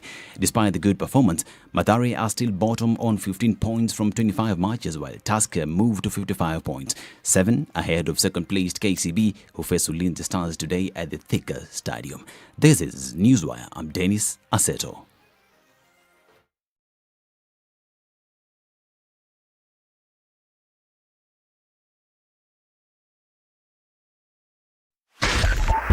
.5 Spice FM, Kisumu. So police have confirmed that 4 people have died in a grisly road accident where a 14-seater matatu rammed onto a stationary lorry at Sabaki in Mlolongo on your way to Nairobi. 4 people have died in that early morning accident. There was also the other accident at Sokomjinga on the way to Nairobi, where matatu has overturned. Another accident that had taken place on Limuru Road this morning. So 3 accidents, 1 is unfortunately a fatality. So it's of course causing some traffic snarl up there along Mombasa Road in that stretch from the interchange from Kitengela coming towards Mlolongo and Athi River. And then there's the jam at Mlolongo as you approach the Weighbridge. Then the traffic comes up to Imara Daima. There's traffic as you approach General Motors. Usual suspects, the roundabouts heading towards the CBD on Uhuru Highway, busy. Jogoo Road coming towards City Stadium roundabout, and also at Landis Road, busy. And then Thika Superhighway, traffic now stretches all the way to Survey, coming to the interchange at Kiambu Road and Muthaiga. It's also very, very busy. Langata Road as you approach the Mbagathi Way interchange, also busy. Just be careful on the roads this morning. It's 4 minutes after 8.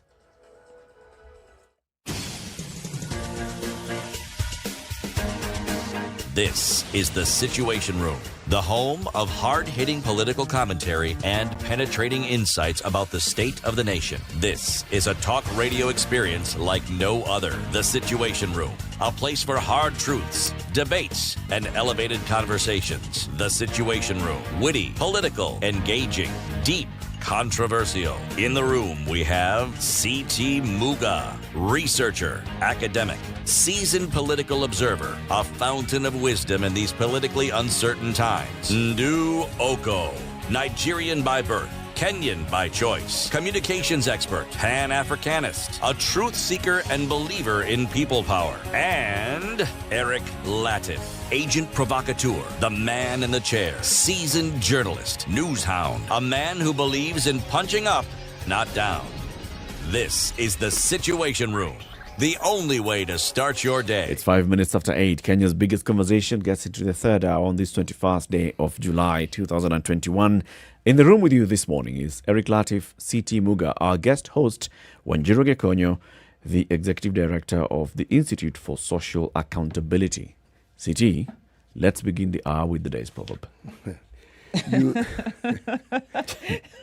You If do we not, must. if I must, you do not roast vegetables. You do not roast vegetables. Even Mheshimiwa was very wary about this proverb. Wanjiru Mheshimiwa was supporting me. Really? Yes. Huh? She just didn't have time to express her concerns. But you don't roast vegetables, Wanjiru. We agreed. You this. can do it, yes, but... You know, Wanjiru then went into technology, okay?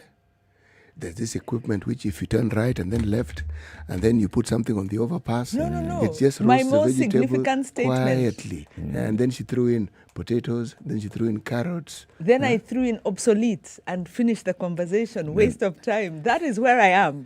Stop And taking she'll me tell us. back. The other one off, you don't fly too close to the sun. But Jeff Bezos went. He went. Yesterday. In fact, And he came back. That is the And it's point. fine. That's the point. our the younger generation who are the future, us, we are on our way out, are being told to push those boundaries. Now here you are telling them to get back into a box Did Jeff that Bezos is in somebody's use honey imagination. and feathers? No. Precisely.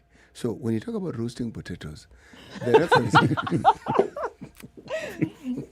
CT. Next time I have to bring some roast potatoes, roast carrots. Roast potatoes is okay. And some roasted greens. Come and I'm with telling roast sukuma wiki. wiki and roast cabbages. And Sukuma spinach. wiki, That's what sukuma I wiki see. choma. Yes. Yes. Aye. It's a delicacy and it's very healthy. It manages to retain all the nutrients. It's healthier for you. Okay. Sawa basi. So, Welcome to our audience on KTN Home who join us now until the top of the hour. We are having a conversation today about debt and the rising cost of living. In the previous hour, we were talking to the chairperson of the National Assembly Committee on Finance and Planning, the Honorable Gladys Wanga. In this hour, we talk to an economist. This is Dr. Stephen Githai Njaramba, who is from the Department of Applied Economics at the Kenyatta University. He joins us via video link. Good morning, Dr. Njaramba. Good morning. How are you doing? Very well, thank you. Welcome to the Situation Room. Yes, I've heard you talk about roasting sukuma wiki. Is that economical? You're forgetting Wanjiru is from an area that we do all that. We roast. you roast vegetables. Yes. You roast sukuma wiki. Which area is this, Wanjiru? Ati? Yes, Dr. Githai knows.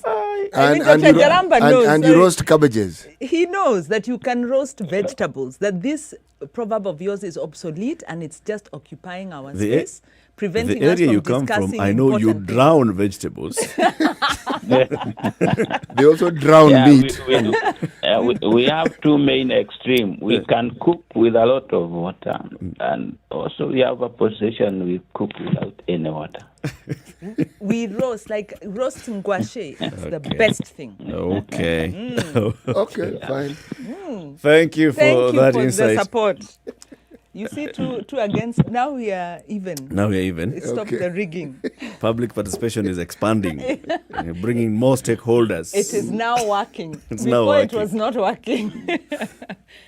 Dr. Njaramba, we are talking about the rising cost of living. You heard a bit of the conversation we were having earlier with Mheshimiwa Gladys Wanga, and talking about the finance bill, which then became the Finance Act, what Parliament has done then so far.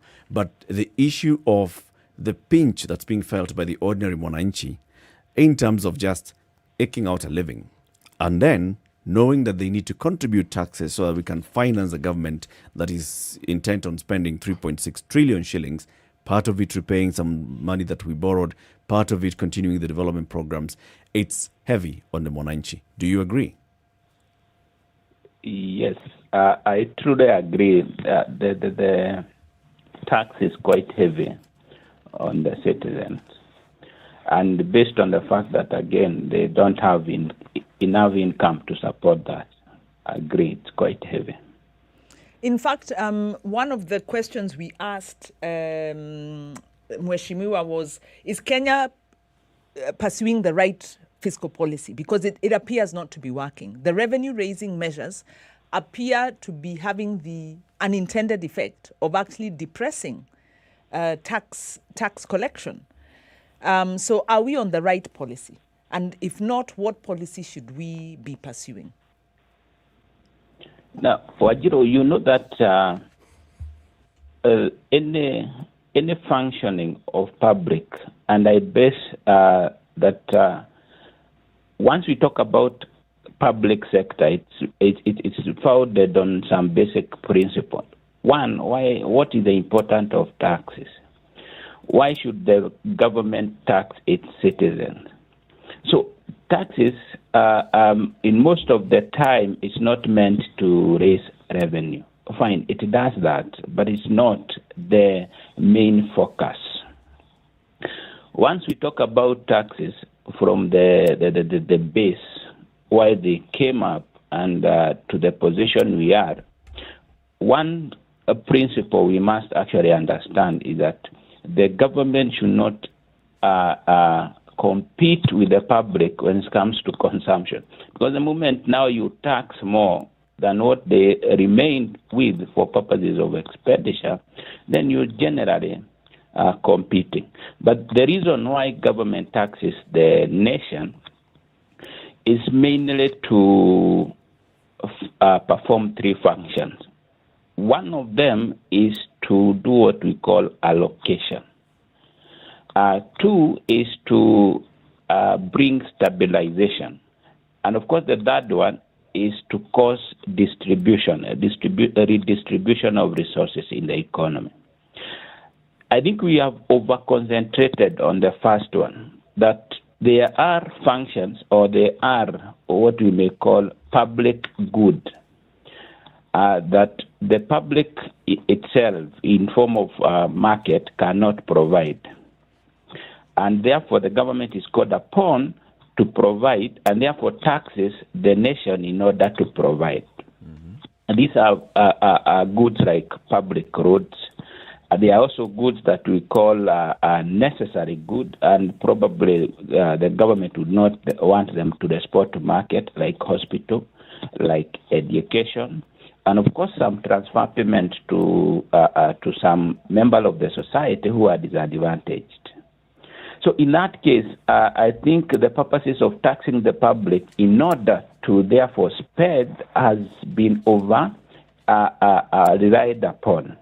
And we have forgotten the question of stabilization and redistribution. So for me, I think the principle has, we have to go back to the main principles of taxation. And therefore, redirect our attention that is the taxation really supporting productivity within the economy and thereby bringing up and more of room for raising taxes. That, to me, is one of the main concerns. So from what you're saying, present tax measures are actually competing with consumption. Can we conclude that, and that they are then also undermining the business environment? Maybe you could explain a little bit which of these tax measures you feel are doing this. You know, once we are talking about public and government, let me put them into two ways. That we have public sector and we have private sector, where public sector now refers to the government. These two should not compete. Rather, they should complement one another. Where the private sector probably is going down, then it's strengthened by the public sector. But the moment now you find that the government is killing demand, I remember at the end of the day, the goods that are domestically produced have to be consumed domestically through private consumption. So private consumption is not a bad thing, because it is only that what is domestically produced then is able to sell out. Once the public has no power, then, or what we may say that the public has no disposable income, because a lot of the income then is taken over by the government, then you may find that what's being produced it becomes an inventory, or what cross over to the next period unsold. And producer then review their production such that then we have a continuous decline in production. Then once the taxes then goes to the government, and this I must actually put as a sad thing, you find that more than 80% of the budget then is just what we call recurrent expenditure. It is not something that then is used to strengthen further production. Then we really need of that money to move from private sector. And I always say private sector is efficient because it's able to allocate resources more efficiently, or in an area where there is more productivity, as you compare to public sector. So do we need resources really going from private sector to public sector where there is a lot of wastage and inefficiency? So in that case, for me, we are in a bad situation where government is actually removing a lot of resources, excess resources from private sector, and causing more unproductivity in the economy. Dr. Njaramba, when you go with that argument, the private sector is more efficient than the public sector. Why then are we getting resources from the private sector to put in the public sector? You are heading the libertarian route, questioning why we need government then. Exactly. In Kenya, remember, there is also the main basis why we need the government, which is a good thing. But is it living to its requirements? Interesting. What about the... Okay, first of all, you make 2 points where you're saying government is taxing heavily, and that money, instead of going into development, is actually going into recurrent expenditure, which is inherently inefficient. It's also against the law. It's illegal. It's a violation of law. But if we follow the argument that more, development should be left in the hands of private sector, then are we then not saying we do away with social protection? Because the idea of having government collect these taxes is to ensure that basic social services are accessible to the wider section of the population, especially those who are not able to access those services through private means. The other 2 principles, redistribution and stabilization. Wajiro, actually, I'm not saying that. The private sector should be taxed, and I have said that there are 3 aims of taxations. And we need to go back to the basic and say, if these resources are not doing that, like the social protection, and you're saying, and one of the social protection is, of course, affordable education to the poor. It is affordable health to the poor, those that cannot pay from their pocket. They need to be protected against these goods that we call merit goods, goods that are important, that whether the society has income or not, they have to access. So those ones is part of the investment if you are keen in the government, because as much as there is recurrent expenditure, we gauge by looking at how much is actually advocated to that to those functions. But I must tell you, Wajiro, that in any financial year, I think for the last 3 years in government, you realize that about 400 billion Kenya shillings of the fiscal budget is actually allocated to allowances. Allowances that is not part of the budget, not budget, but the principles of the budgeting.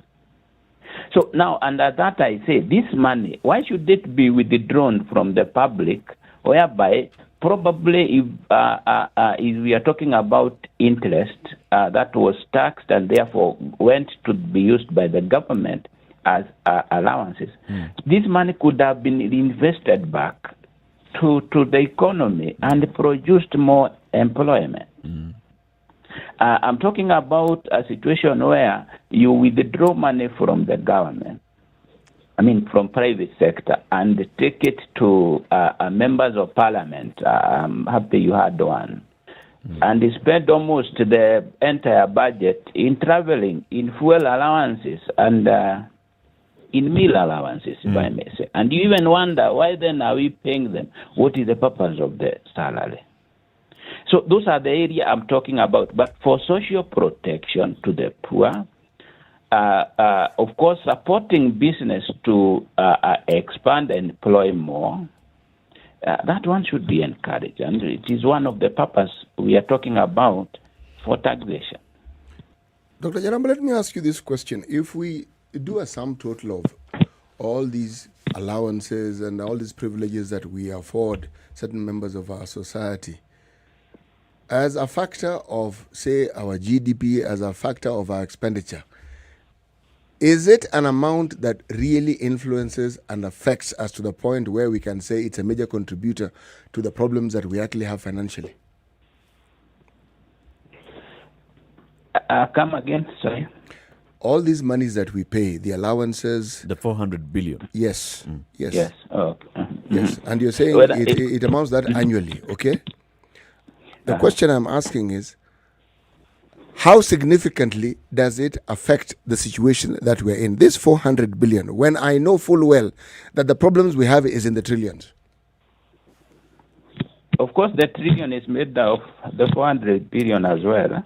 Yes, it is. So you realize that, of course, this is just one of the pointer of areas that we can say bringing to a lot of waste. I was looking and answering to the question of waste of money that actually comes from what we would rather call more efficient sector. But I'm not saying that the sector private sector should not be taxed. But the moment the taxation then happens, it needs to be directed to more productive functions. So the 400 billion, if you look at it keenly, most of it is used to foreign expenditures. And of course, we would also say that the government is becoming one of the main consumer of foreign goods and services. And therefore, at the end of the day, you end up even offloading the income from domestic market to foreign market. A major problem we are seeing. So significantly, the activities by public sector has contributed to the problems we have. The point I was trying to make actually is not in disputing the amount, but I am disputing what I'm calling a symptom, because the 400 billion that we speak of, it is not the problem. The problem, from an economic standpoint, is how it is we effectively control the monies, or we manage the monies that we have. Because if 400 billion goes into all these extras, it means there are people who prefer to continue having it irrespective of what is happening, and that any measures we talk about, belt tightening, living frugally, all that is just talk. But it doesn't start there. Where it actually stops is when you look at these huge infrastructure projects that we keep talking about. And I have to ask the question, yes, they are good things, but do we actually need them now? And the way these projects are constructed, are they the best things that we could have done with that money now? Is it the prudent financial management Yes. practice? Dr. Stephen Gedai Njaramba is from the Department of Applied Economics at the University, or the Kenyatta University. He's joining us in this conversation, talking about debt, talking about the rising cost of living of Kenyans. And when you come back out of this short break, you'll pick up on that, Dr. Njaramba, on the question that CT is raising. So really, are we putting our shilling where we should be putting the shilling at this particular time? We are live on KTN Home, we are live on SpiceFM, and we're also live streaming the show on SpiceFM KE, YouTube, Facebook, and Twitter. Let's take this break. We'll be back shortly.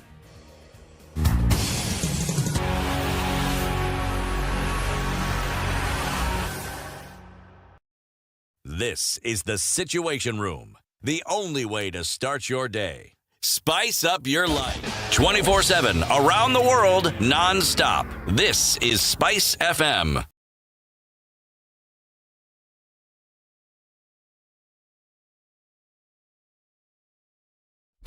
Classic soul, R&B, smooth jazz, neo soul, and nostalgic ballads. Make some noise. Yeah. You're listening to Spice FM. 24/7, around the world, non-stop. This is Spice FM. Hello. Halo, umesikia? Nimesikia nini? Hujasikia habari? Hebu acha nikuambie. Kile kimetokea. Hello? Hello? Hello? Don't wait for hearsay. Dial star 550 star 2 hash to read the Nairobian e-paper from the convenience of your mobile phone for only 20 shillings from your telecom line and stay up to date. The hottest talk of town with no additional charges. Have you seen them? Am I lying? Yes, it's a very nice outfit, I must say. Good Thank job. you. Asante sana. The compliment is well received. Good morning and thank you. Everyone in Wasingishu was asking me, what channel is Spice FM? 96.7. Tell them that, right? Yes, now they know. Thank you. It's a pleasure to be here. Pleasure to have you. you. What a beautiful studio, my friend. I've been to other radio stations, but I've never seen anything like this. Thank you. And it's very nice to be in a modern studio. Absolutely brilliant. And I have to say, it's a very cool ambiance here in your radio room. Just for our listeners, I think it is below zero in this room here. Very Swiss temperatures. The weather with Spice FM. Okay, so how's it looking like now? It's 15 degrees presently in Nairobi. It's going to be a mostly cloudy day at 23, Mombasa 25, rain showers. Temperatures rising to 28. Malindi, light rain throughout the day at 29. Kisumu, sunny day at 30. Eldoret, mostly cloudy at 22. Nakuru is warming up. It's now 15. We're going to rise to 24. Nyeri is also warming up. It's all of 13 degrees Celsius currently. It'll hit highs of 21. Kakamega, highs of 27. And in a sunny day. Dar es Salaam, Tanzania, light rains at 30. Johannesburg, sunny day at 17. Presently, Johannesburg is 8 degrees Celsius. Lagos, Nigeria is currently 25 degrees hot. It's going to be 29 degrees hot and a mostly clear day. Kinshasa, mostly cloudy day at 31. Beijing is now 30 degrees Celsius. The temperature will drop to 28. Sunny day in Paris at 29. London, it's hazy day at 29, and it's now clear skies in New York at 29, currently at 26.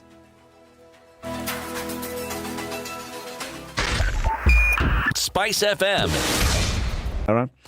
Thika Road is easing off slowly now into Pangani. The traffic that had snaked all the way back to Utalii is now coming just at Muthaiga. Uhuru Highway is busy. This is the time for Uhuru Highway to be very, very, very busy, especially the stretch between Kenyatta Avenue and Museum Hill interchange with University Way roundabout in between. Also, Aerodrome Road busy. Nyayo Stadium to Bunyala busy. Langata Road coming towards the Mbagathi Way interchange, it's also very, very busy. The traffic is almost snaking into the southern bypass. Ngong Road coming into town. Ngong Road is nowadays a very good road to use. It's not looking so bad. only issue is at the lights, at the traffic lights when you get to the junction, and the others at Prestige. But anything that you think we ought to know about and to report, SpiceFM KE on Twitter, 40127 is our SMS number.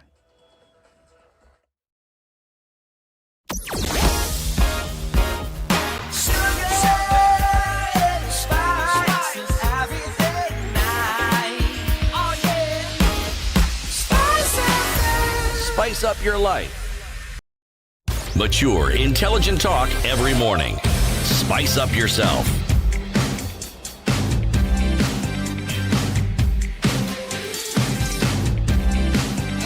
Mornings done right. 94.4 Spice It's half past FM, 8, Nairobi. 29 minutes to 9. Kenya's biggest conversation continues. This is the Situation Room, broadcasting on Spice FM, on KTN Home, live streaming the show on SpiceFM KE, YouTube, Facebook and Twitter, and our website www.spicefm.co.ke. This and every morning you have Eric Latif and CT Muga, and our guest host today and tomorrow and Friday is Wanjiru Gekonyo. Joining us on the line, Dr. Stephen Githai Njoramba from Kenyatta University's Department of Applied Economics. CT, before we went to the break, Dr. Njoramba had said something about the 40 billion as an example, the 400 billion as an example. And you said, to you, that is a symptom of something else. Yes. You see, what Dr. Njoramba presented is actually real. And if we are talking about tightening our belts, some of these things which I'm going to refer to as extras should actually be shaved off completely. However, I was saying, why I call it a symptom, I then took the discussion to some of the really huge infrastructure projects that are ongoing, and they seem to be increasing in addition to the Big Four agenda. And I was asking the question, if you look at our debt portfolio in the trillions, and you look at these projects which contribute to this debt, to the debt portfolio that we have, I was asking the question, are these projects, do they represent the best way we could be focusing our expenditure or our financial management? That was the question I was actually asking. Dr. Njoramba. Yes. I think once we need to redefine the word symptoms. Now, but from how you are bringing it out, that the projects that probably we're implementing could actually be causing these allowances that we are talking about.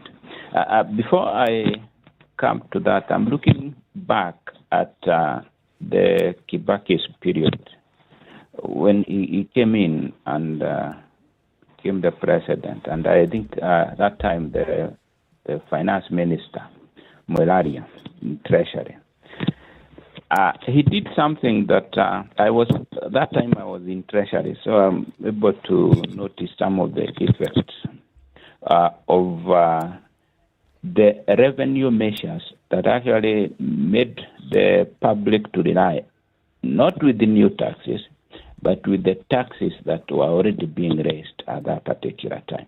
And I think one of the measures was to make sure that the wastages that were coming in were eliminated. One of it was we used to be paid what we were calling sitting allowance. Anytime you would go for a meeting, we were paid sitting or meeting allowance.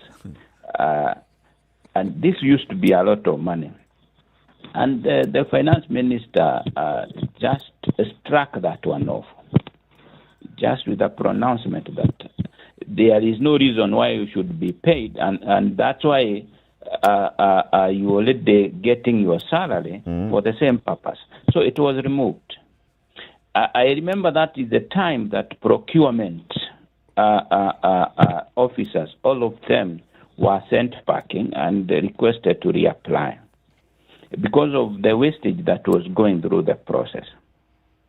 So, and one of the wastages was that, again, the allowances attached, the pricing of the items.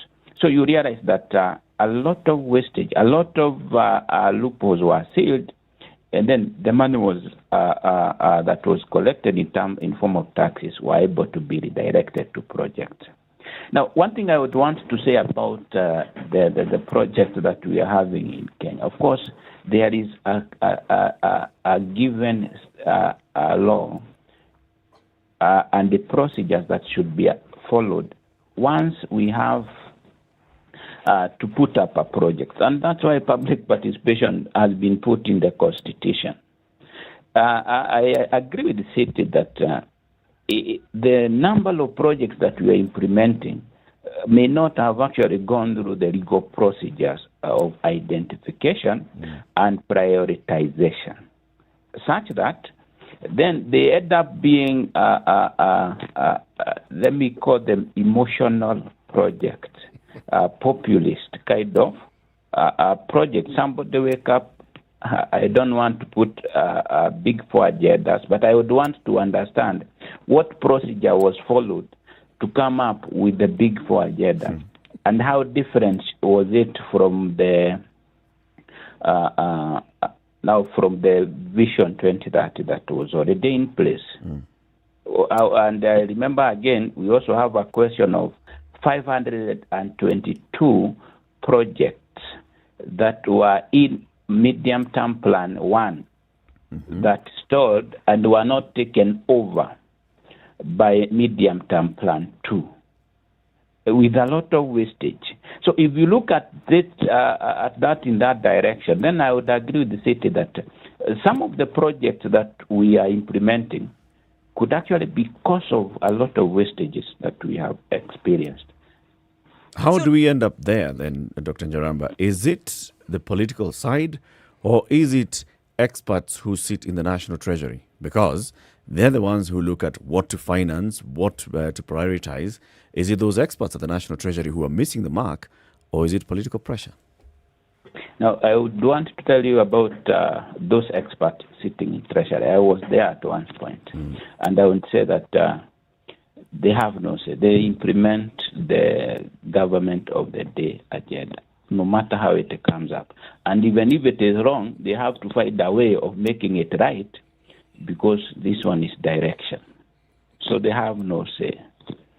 So if it comes and contradicts what was there before, they have in one way or another to make sure it looks as if it's legal.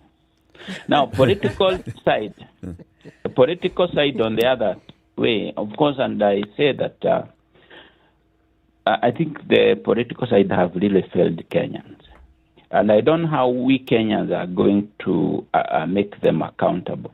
Because Treasury, most of the time, which is the main arm of the government, fiscal government, that is supposed to be keenly checked by Parliament, which is our kind of the foresight body. But you have realized, and if you look at what Honorable Wanga was talking about, and you compare what she was talking, how she was talking before and how she is talking now, you can completely say that we have a problem. Because these people, at one point, he was critical of what the Treasury is doing. Now she's actually the one supporting it. So you can tell that there is a way they merge and converge and agree to swindle the Kenyans. At what point does this happen? Look, our head of government today. Being swindled. This tax increase, it's a swindle. So, and that's why I'm coming back to the National Treasury and the officials in the National Treasury who are drawing a salary from taxpayers to do some work. Then you say that the influence is coming from the political heads. Not influence, direction. The current direction influence from the political head. The political head is a former head of the National Treasury. The public servant head is a former head of the National Treasury. You didn't At what point? What Dr. Let me ask my question. Let me ask my question. Then you can ask your question. But you got it wrong. You are getting my question wrong, and the question is not to you, it's to Dr. Njaramba. So let me ask Dr. Njaramba the question. At what point do you think the politicians are able to come out of the National Treasury, where they're heading and they're running the National Treasury, they move to the house on the hill, and their thinking changes? I always ask myself that question. Currently, our head of executive is a former Treasury minister. our head of public service is a former boss of the Treasury. We are together. How do they derail? Where is the rail going wrong from CBD to State House? Now, one thing I want to say, and I think this is true from my view, is that we make a big and a major assumption that the government of the day has the goodwill and any implementation that they are doing has the good intention to the public. The former CS, that time was a minister of finance, and of course the former PS, now of course head of public service. The way they were and the way they are, but at one point I served them, of course. And I will say at times I also ask the same question you have. The issue of the civil servant, even when they are signing their contract, is that you cannot in any way contradict your senior. That amounts to insubordination. And of course that goes without saying. It's principles of any employment. You can't go against your employer or your boss, because the reason why they are the boss. And you cannot do anything other than to receive directions. So you cannot blame those civil servants in Treasury, despite the fact that they are drawing salary. You will do something and you will agree with it, even when you know inside yourself it's headed in the wrong direction. That is as plain as light daylight. Let me now put the issue that I was raising, which is, you've said it right. At what point do your ethics come in? If you are serving there, Dr. Njaramba, and you know you are the one who's gone to school up to PhD level, you are an economist, you understand public finance management, you understand all those things, and then you see a political boss coming to tell you, you know what, Dr. Njaramba, what we need to do is we need to extend the Indian Ocean to reach Nairobi.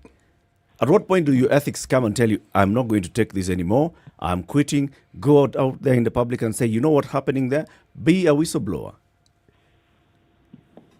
Please refer to the Masai Mara and you'll get the answer. Listen, you can't keep passing the buck. You see, Honorable Wanga tried to pass the buck. Who was Honorable Wanga passing to? To the policy and to the loopholes in the law. Yes. Now you're trying to pass the buck to the technocrat. I'm not. At the end of the saying day, all we of us have a responsibility. Take responsibility at your level. The political responsibility is glaring, it's clear, right? And that's why, for everybody to understand that the problem is at the political level, those who know, and these are the technocrats, need to make it clear to all of us, look, we are being given directions that are not taking the country in the right direction. What are you saying? You're saying, it's like we're in a football match that is rigged against us. Remember the analogy that I brought in? Mm-hmm. Here we are as taxpayers paying illegal taxes because they are not even following the public finance management requirements. Yes. The administration of the day and the head of that administration is the one that drives the policy. That is what we are being told. That's true. The problem we have is that the oversight institution has then failed to work. Yes. So our heavy taxation is because of this rigged and failed system. Yes. We cannot then turn around and being blame the aided by technocrats. Experts. We can't then come and say all the technocrats have failed us. No, There it's our is- political leaders. There's error of omission It's and one of- commission. one If of you sit back, Wanjiru, in the hierarchy. if you sit back and you implement what you feel is wrong and you don't raise a finger, then you are participating. You're complicit. What do they say where you come from, Dr. Njaramba and Wanjiru? There is no thief and... and the luka. Does it? and roasted vegetables. And the luka. That is not in the constitution. You can't prosecute that in law. But you have to realize, you have to realize that At the end of the day, I think also Kenyans in general has failed the experts. Mm-hmm. Yeah, because I don't think they have a say, majority of them. I have one of the best person I thought was an economist at one point. But with the new constitution, that person was pushed out of Treasury. Mm-hmm. So for me, I feel that we punish the expert and we punish those people that would, in my view, probably take the economy in a better direction. Those people that were able to develop the economic recovery strategy and drove it to success, have we taken time to understand where are they? What do we really reward? Even if you go to even medical side, there we have had people successfully treating, successfully operating, even separating twins in Kenya. Yep. Have we really rewarded where are they? What are the rewards? Have we accounted them other than probably even pushing them out of the job? Because they are shining or they attempt to shine, they are thrown out. This system rewards mediocrity. This system does not accommodate any type of pushback or resistance. And the most tragic or most the long-term damage that the Jubilee administration will do to Kenya is removing expertise, weakening institutions. Because it's one thing to have bad governance, but when you weaken the institutions, it will take ages to recover. And so I completely agree with you, Dr. Jaramba. So what we are saying, cost of living, is because of failed Jubilee policies and weakened institutions. Yep. So we are in big trouble, because our last question was going to be, or one of our forward-looking questions is, what can we do? Or what needs to be done, Dr. Jaramba? Dr. Jaramba, there's something that you've said that has got me thinking about this economist who was removed. Do I hear you to be saying that apart from just being a truly excellent economist, this was an individual who actually stood his ground and would say, no, we are not heading in that direction, this is what we need to do? Was he that sort of person? I remember, I'm still a government employee. And it is a fair question which doesn't put you in danger. I would want you to go back. Yes. Remember, we have a history, and let's not ignore history. It's a good tool to tell us how we are moving and where we went wrong. We had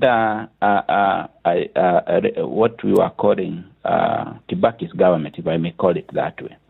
It came in at a point when economy was even performing negatively in terms of economic growth.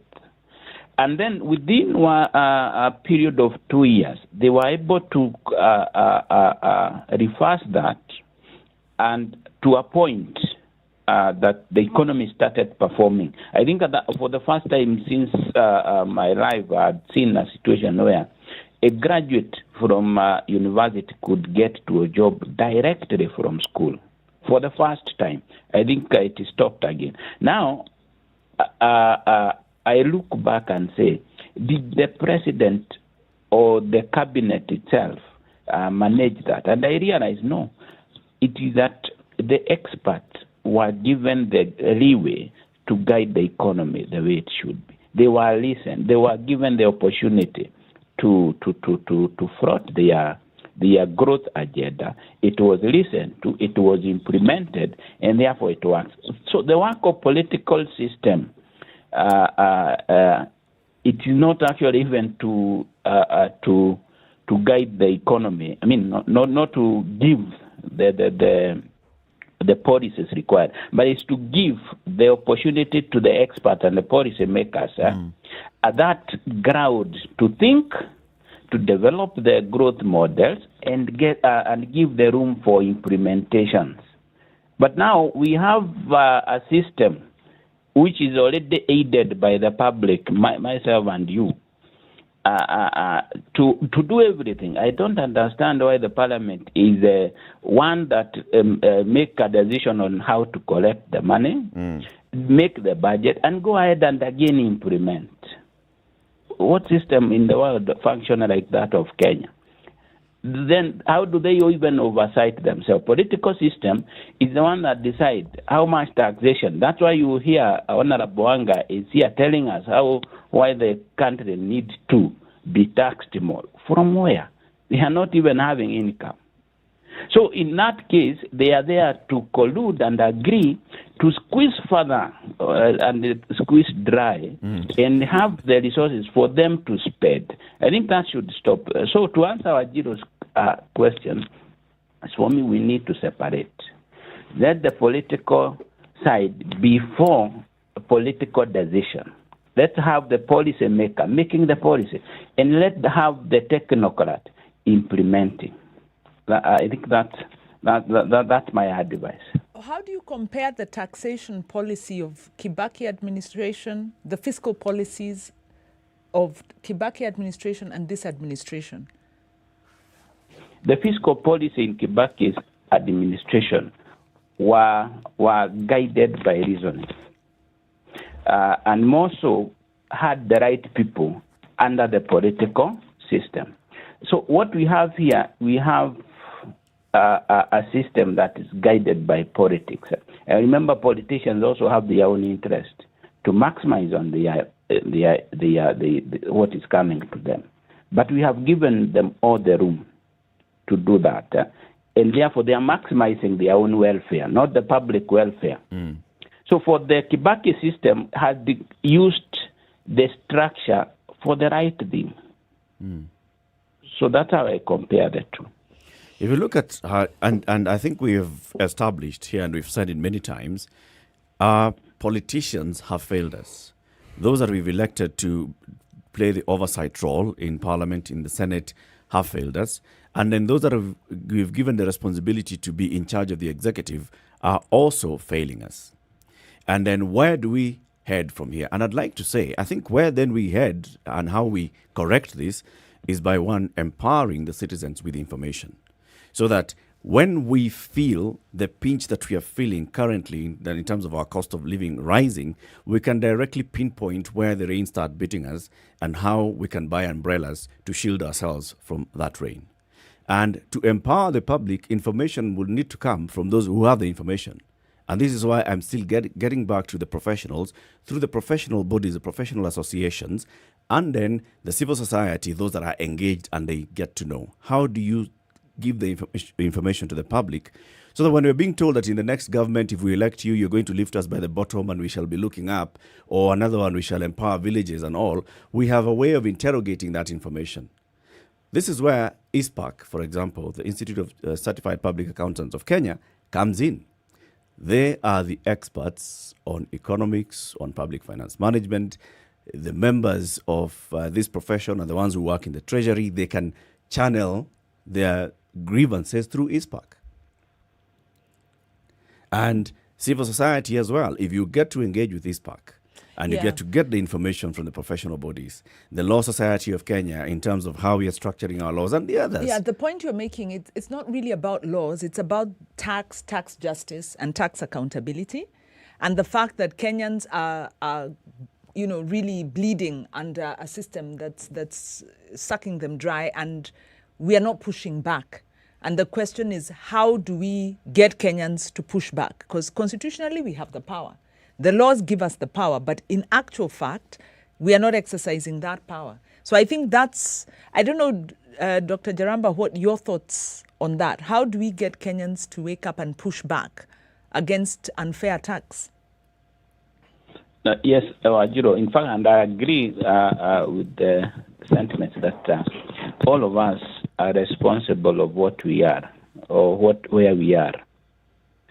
And therefore, this must come clear to the public through civil society. And of course, and at one point I was getting worried that civil society has gone silent on the problems that are happening in our economy compared to what was happening. You realize how civil society was strong during Kibaki's time.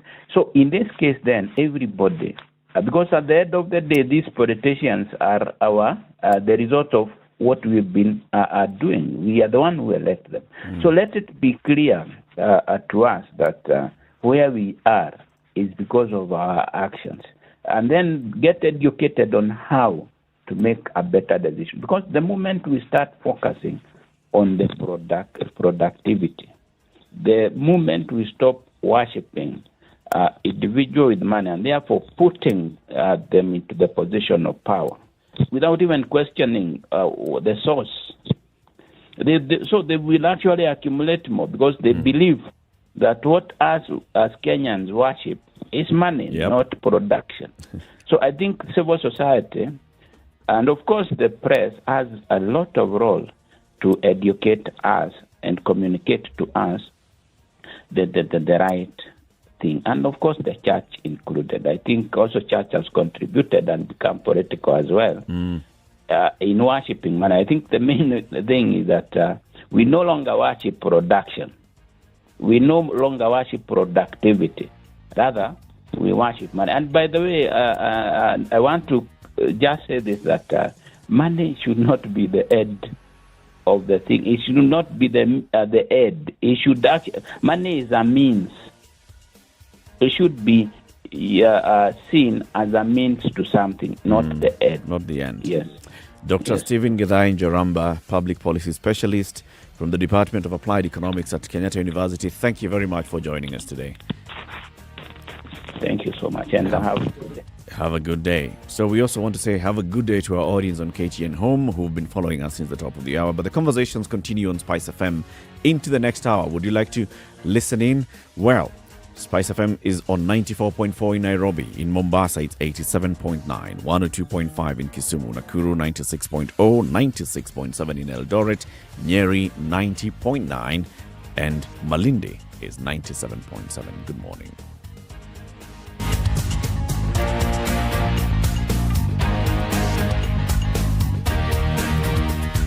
Spice FM. It's getting hot in here. Oh, everybody steals. It's better a thief who brings something small back. And I say to myself, there's no better thief. A thief is a thief, period. All those bribes, how much they're getting per year, how much inconvenience they're causing. As much as you call it a small case, it's worth it to be convicted. The truth is, we are a tribal nation. Because if we were not tribal, and I want to go back to this, you cannot continue walking around with a mug which is clean outside and it's rotten inside. We have become a fuliza country. We have mortgaged our country because of debt. You've got one chef working and the assistant chef wakati anatakana koroge unga nini hayuko. This is the Situation Room, the only way to start your day. The conversation continues right here at Spice FM KE, YouTube, Facebook, and Twitter. Dr. Njaramba has basically just, he has said it. I work for government, so don't ask me so much. But he then said it. Squeezing us dry, conspiring to loot Kenyans. It starts at the very top. Those words, you love those words, right? It's true. Now this is a conservative in academia who has sat, he's looked at the maths, he's looked at the figures, and he said, no, this man worked for the government. He actually worked at Treasury. He worked at Treasury, so now he's at Kenyatta University. He had a ringside seat. Yes. He knows in great detail. Forget the theoretical, the issues that are in academia. Yes. This man knows. He's been This there. is how things are supposed to operate, how they can operate, and the reason they are not is political failure. You know what is actually strange, yeah? As David D says. It's all about governments and what people do, but you can tell very, very directly the sort of leadership you have simply by the outcomes that you have in your... Kibaki was not a man who spoke a great deal. One hardly ever saw him. But the things that got done... Remember, Kenyans talked a lot during Kibaki's time. Kenya inaenda wapi? Maybe we'll do the same after Uhuru has left office. No, it won't happen. Maybe you wait. It will not happen. 2023, you'll be here in this situation. By the way, 2023 is going to be a very different season. Conversation on what has happened in this country. Keep it right here. Let's continue the conversations. In the next hour, we'd like you to join the conversation as well. 0719 012 600. Good morning. It's now 9 a.m.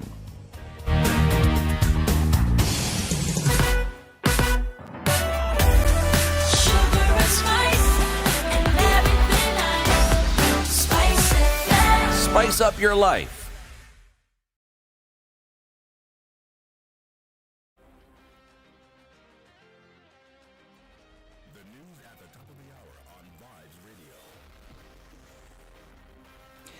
This is Newswire. I'm Dennis Aseto. President Uhuru Kenyatta has begun his visit to the coastal region a day after his deputy William Ruto completed a 3-day visit to the region.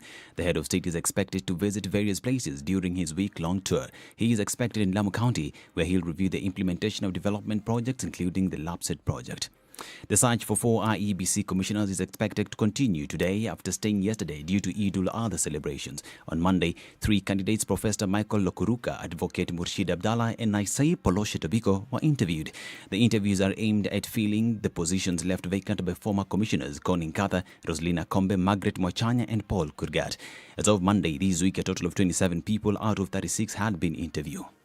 The government is once again on the spotlight over the misuse of public funds, with a new report from the Human Rights Watch revealing the theft of 10 billion shillings allocated to vulnerable people after COVID-19 hit the country. On May 23rd last year, President Uhuru Kenyatta set aside 10 billion shillings to help with easing the hardship brought about by the pandemic. Human Rights Watch Director Tsieno Namwanya says only 4.8% of the targeted individuals got the money.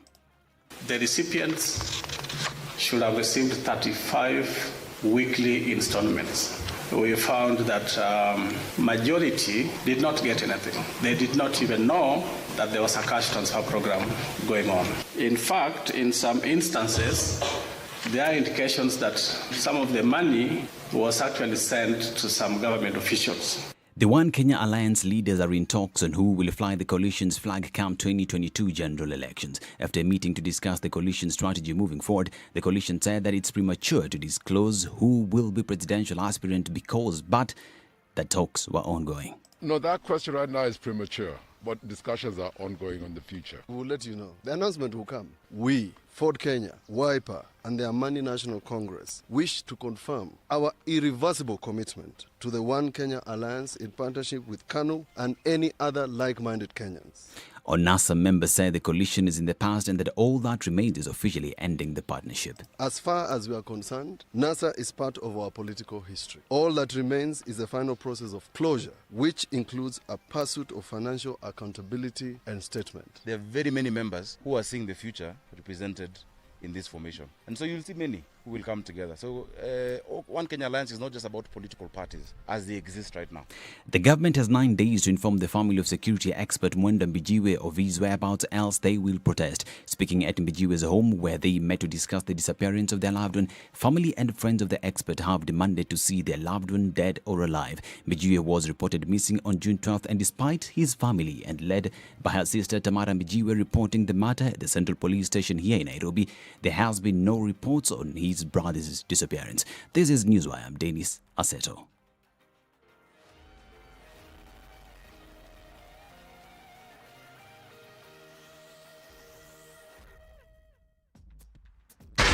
.4 Spice FM, Nairobi. Okay, it's 3 minutes after 9. So how is it looking on the roads? Langata Road, if you join it from the southern bypass, you'll be stuck in traffic going all the way to Mbagathi interchange. After that, it's going to be clear until you get to Aerodrome Road, and then you'll be stuck from there all the way to Haile Selassie. If you want to go to Kenyatta Avenue, Shauri Yako, you'll still be stuck, but no alternatives. Mbagathi, though, is moving well, and then Valley Road is moving well, so you can use that. Or you can use Ngong Road, which is not bad at all. It's coming clearly into town. Jogoo Road, it's cleared up at City Stadium roundabout, but Landis Road is busy. Mombasa Road is only busy at General Motors, coming to Imarada, from Imaradaima to General Motors, then it clears up, and then it's moving quite smoothly after that. Thika Road has now eased off. The traffic is only now at the Muthaiga interchange with Kiambu Road, and then coming to Pangani, but after that, it's fine. Anything that you think we ought to talk about, SpiceFM KE on Twitter, or 40127 on SMS.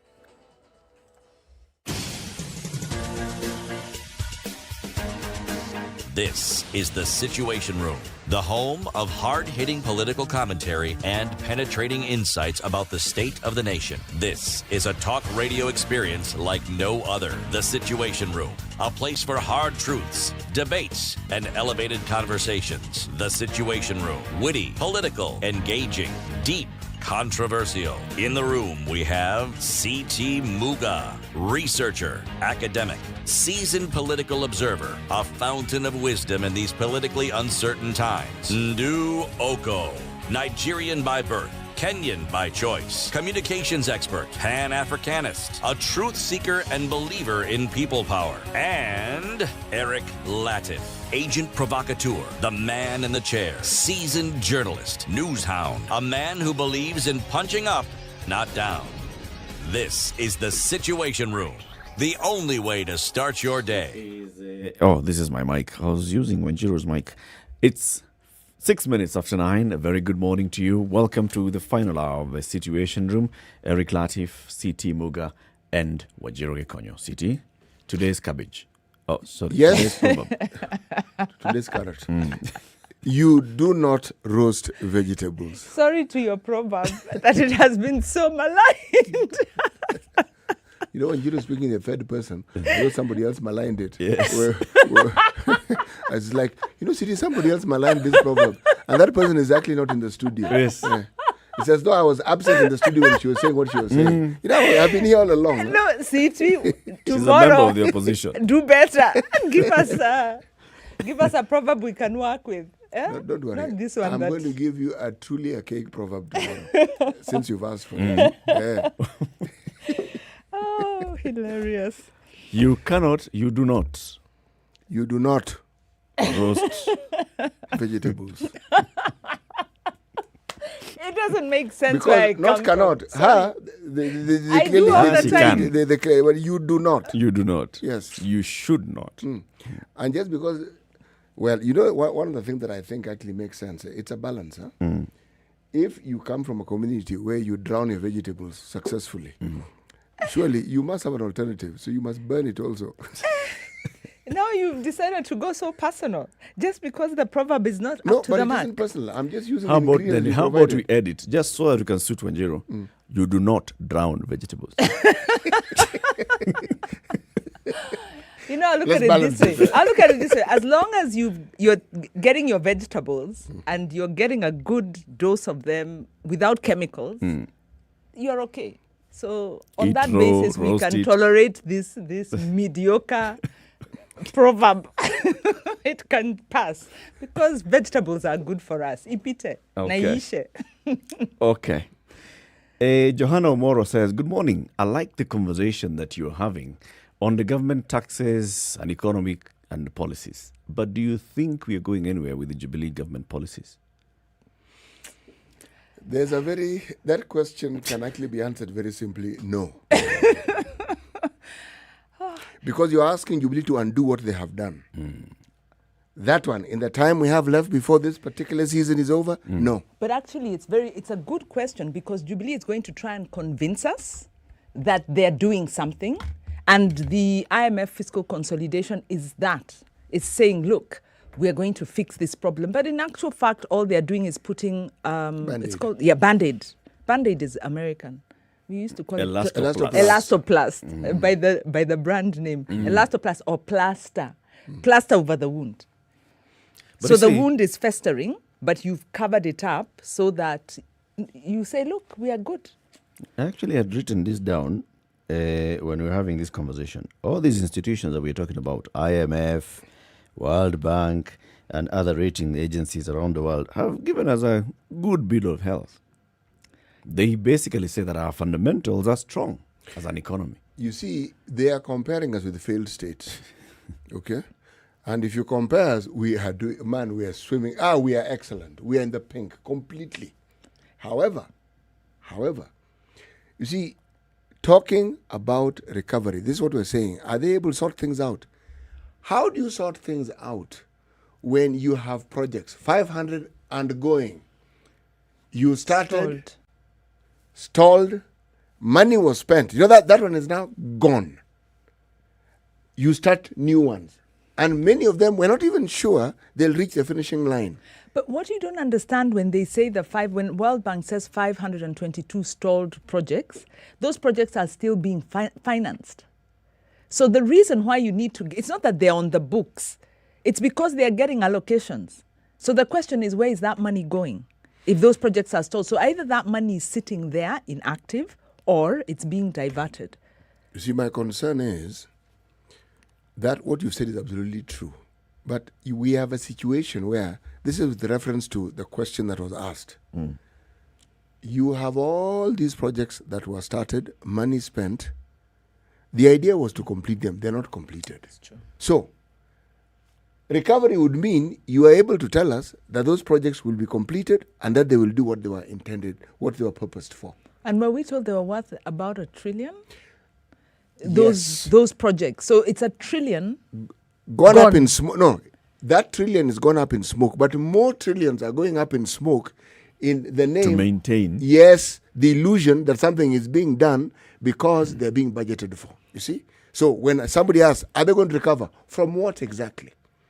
I was having a conversation with somebody who said that the value of this is that Kenyans are now beginning to have conversations about their, economic conversations, getting beyond the tribal kind of narrow political conversations. People are now asking questions that matter. And it means that Kenyans will now be asking, so what are the economic policies? Or rather, this is the lesson that has to come out of this, so that we become more economically aware, where we look and say, and I go back to something Kwame Owino said. I remember he was interviewed on the eve of the 2013 elections, and he looked at the manifesto and said, this is unimplementable. These projects will bankrupt the country. So had we been thinking economically then, we would never have given the Jubilee administration a second glance. That's where the professional organizations or associations come in. Yes. Let's hear from Lydia, who's calling in from Parklands. Good morning, Lydia. Good morning, SpiceFM. Thank you for your good work in discussing and debating best practice. My experience is when Kibaki became the president with Moody Owori as his vice, he did a lot of changes. I used to work for United Business Association to complain to the government, why is this happening, why is that happening? And they used to be so shocked that the small workers on the floor do the mess. They just attack you at your business and demand bribes and things like that, just for nothing. So when at United Business Association, I used to go to Commerce and Industry. Why was the license 150 shillings? And then the Kanu government took it away and gave it to City Council for 6,000 shillings. After a while, they want 12,000 shillings. After a while, they want, it went on and on. So Commerce and Industry lost their license of 150 with us. They told me to come every week to sit with them. They brought World Bank, they brought Treasury, they brought law reform to sit and listen to what I'm showing them. That this business was attacked for that. For no reason, this business was attacked for this. So they asked me to stand at Kenya School of Monetary Studies and speak and tell them. So the City Council officer is telling me, and madam, if you go to Nakuru, they are asking you, where's your license? If you go to Kisumu, they are asking you, where's your license? The license was one under usual for Kisumu, Mombasa, everybody to pay the license one. But under this post-election violence, you have to pay license in Nakuru. As you come to Nakuru, if you're selling anything, where's your license? If you go to Kisumu, where's your license? This was ridiculous. And they would come to know all this because I went there to talk. When you made the presentation to them, Lydia, what was their response? They just told me that, then you should have a branch everywhere to do your business. I said a person does business not because he has money. The person does business to look for money. Yep. When I was at Kenya School of Monetary Studies explaining to them. And under Kibaki's government, he said computers, printers, UPS projectors tax-free because he wanted to introduce computers to schools. Then a relative of mine said, we want to start a company, can you come? And we filled a tender for these tax-free computers to be introduced to schools. So we were one of 4 companies who introduced computers to schools. Mm-hmm. Then came the post-election KANU government back again, and the system all died. Frustrations. Yes. Thank and you very then much, straight Lydia. away, the license reached 35,000, 75% more. It was just a mess and a mess and a mess. We hear you. Thank you for that. I mean, you hear the frustrations of somebody in business. Tinge in Utawala, good morning. Good morning. How are you? Fine, thanks. Thank you. Yes, you see, the problem of having a government and a manifesto that cannot be accounted for is what leads to this. Like I'm saying, and I've declared, as I've told you before, that I'm going for the test season. But I want that before I go to citizens and give them my manifesto, how much is that manifesto? How much is it going to cost us to fulfill that manifesto yearly? So that people can know before even we elect you that whatever you're coming with as a manifesto is going to cost us this amount. And where are you going to get this money? Because I believe that we must spend within our limits. You see, if 400 billion is going for allowances, surely that money is more than even the money we take to counties per year. So we need to have government that can account for how much is their manifesto going to cost citizens. If it is beyond, let them tell us where are they going to get that money to cut up for that manifesto. What position are you going for? I'm going for presidency, and I'm here to come for interview there. Maybe any of these 10 days, I'm waiting for Eric to confirm that. But why are you going for presidency instead of organizing Kenyans to protest the unfair taxes? You see, you organize Kenyans to protest against people who are elected by the same Kenyans. Why don't you be the person to implement it instead of protesting against this? Be the change you want to be. You want to see. Sure. Well, okay. Good luck. Tijin, John should be speaking to you soon, so that you can come and tell us you want to be president. How are you organizing? At the grassroots level, what do you stand for? And this manifesto of yours, how are you developing it? Hope to see you here soon. Thank you. Thank you very much. 0719-012-600. Also, you can join the conversation on social media, SpiceFM KE, YouTube, Facebook, and Twitter. So the question then is, what do we need to do to get out of this rut that we feel we are stuck in? And the speaker before, I didn't get her name, Lydia. Lydia raised the question of the double taxation because of the county governments. That whole issue, by the way, and counties have tried to come up with harmonized laws and legislation on how to collect cess, how to collect money for business permits. You have a business, you're operating from between Machakos and Nairobi, and your vehicle, for example, is branded. You have to keep paying for Nairobi and you have to pay for Machakos. Every county boundary you pass, you will pay. Yeah. Where's the... Okay, I'll say there's a court decision on double taxation. So the Supreme Court has validated the position of the business community that they should not be subjected to double taxation. However, county governments have powers to raise property rates, entertainment taxes, user fees and charges, for the services that they provide. And if they are not able to do this, then they're not able to provide the services. Yeah. At the heart of this problem is the failure of the intergovernmental agreements, because the national government and the county governments need to agree on how to harmonize. Counties can't harmonize by themselves because majority of the taxes are collected by the national government. But there are those taxes that where the counties are the ones that are collecting. So, for example, those business permits, advertising, cess. So you are producing goods in Nyandarua County and you're bringing them to Nairobi County to the market. How many times are you going to pay cess? Getting out of Nyandarua, pay cess. Getting into Nakuru, pay cess. Into Kiambu, pay cess. Into Nairobi, surely. For them to harmonize, you have to recognize that counties have a target of what they want to collect, each of the 47 counties. So when you tell them to harmonize, you then tell them to rationalize their target. Where is the shortfall coming from? That is where the national government has to come in. So I do think county governments should rationalize. 1-0. But remember that policy always has to consider there's no such thing as saying counties are subjecting cess or whatever. The other side of that story is national government is also collecting revenue.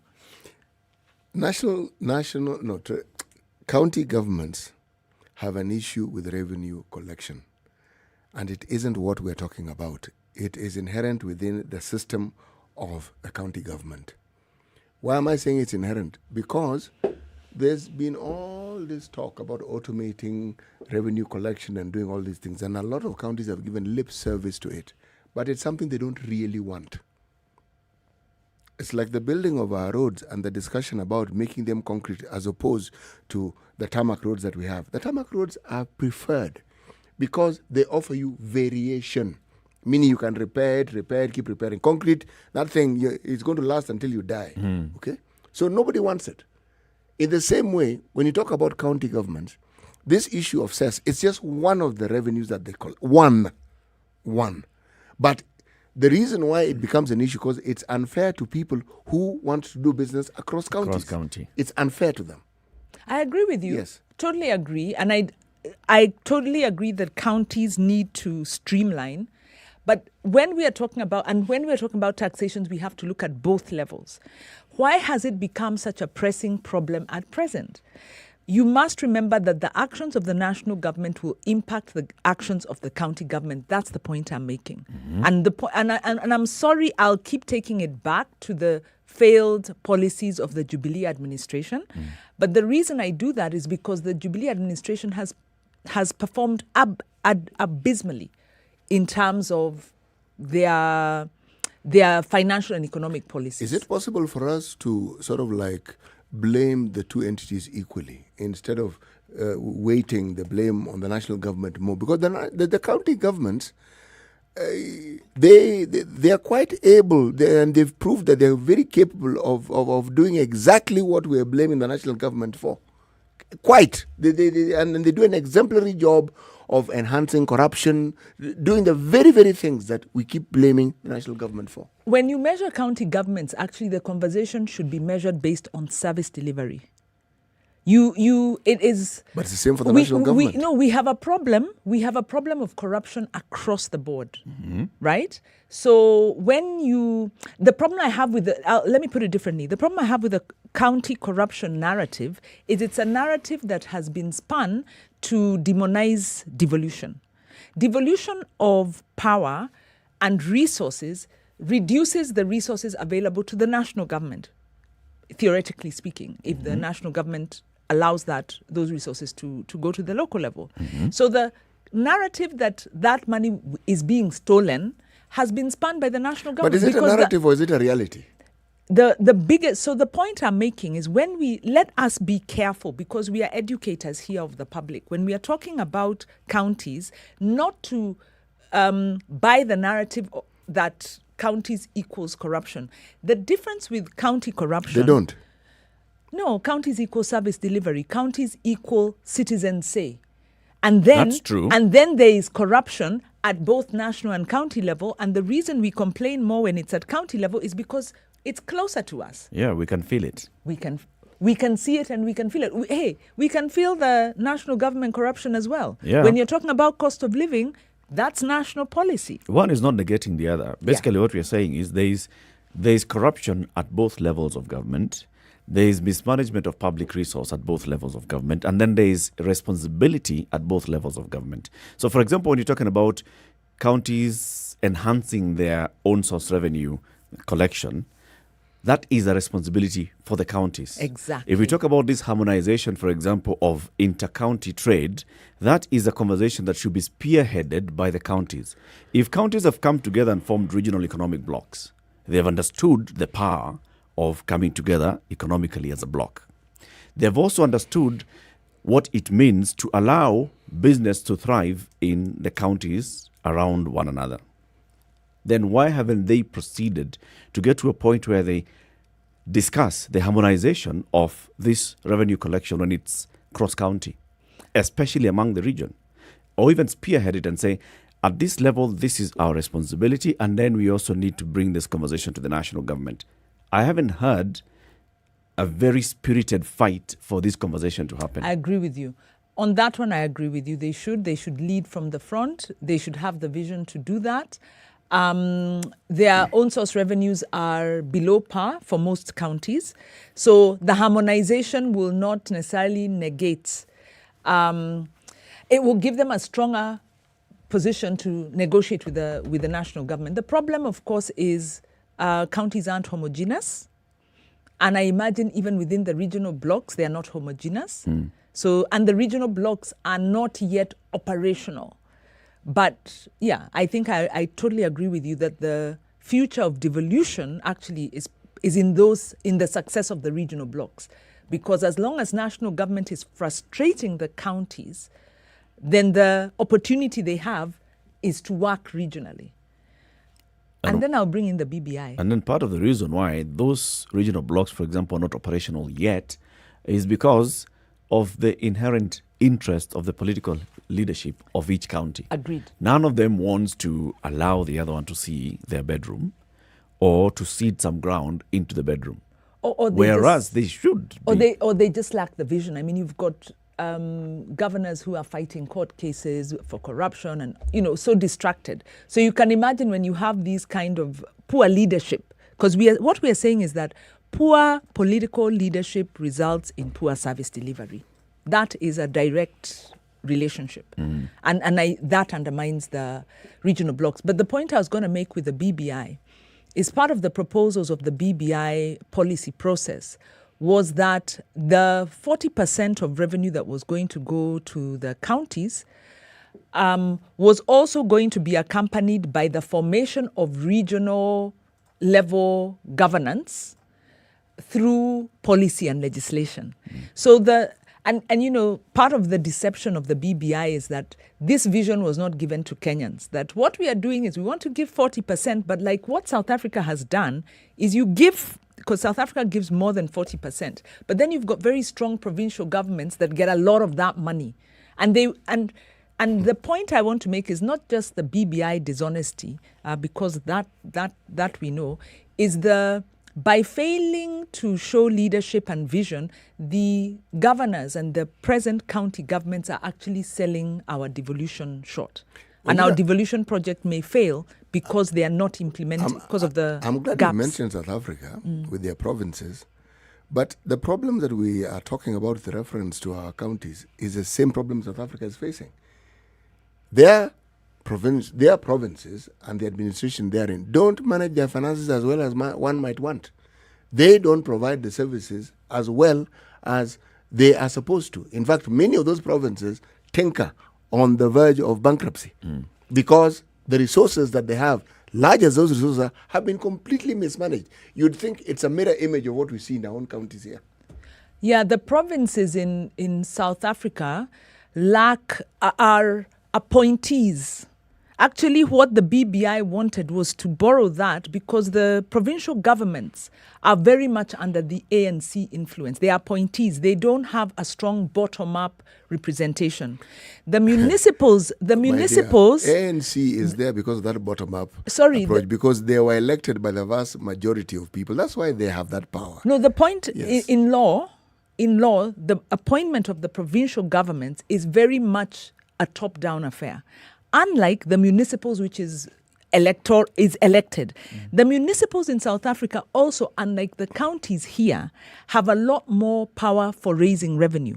And that is why you will have, there are some weak municipals, but then some very strong municipals. And with very strong revenue raising powers with a surplus, they're actually even able to lend. And then you have the other missing key here is the urban areas, where you have the amalgamation of counties to form, the like Gauteng, what we call urban areas here, or the larger city and the metropole. So the metropolitan areas in South Africa are actually the backbone of their devolution, because those ones now have their economies of scale to raise the revenue. but they have the revenue raising power. So in Kenya, counties have limited revenue raising powers compared to SA.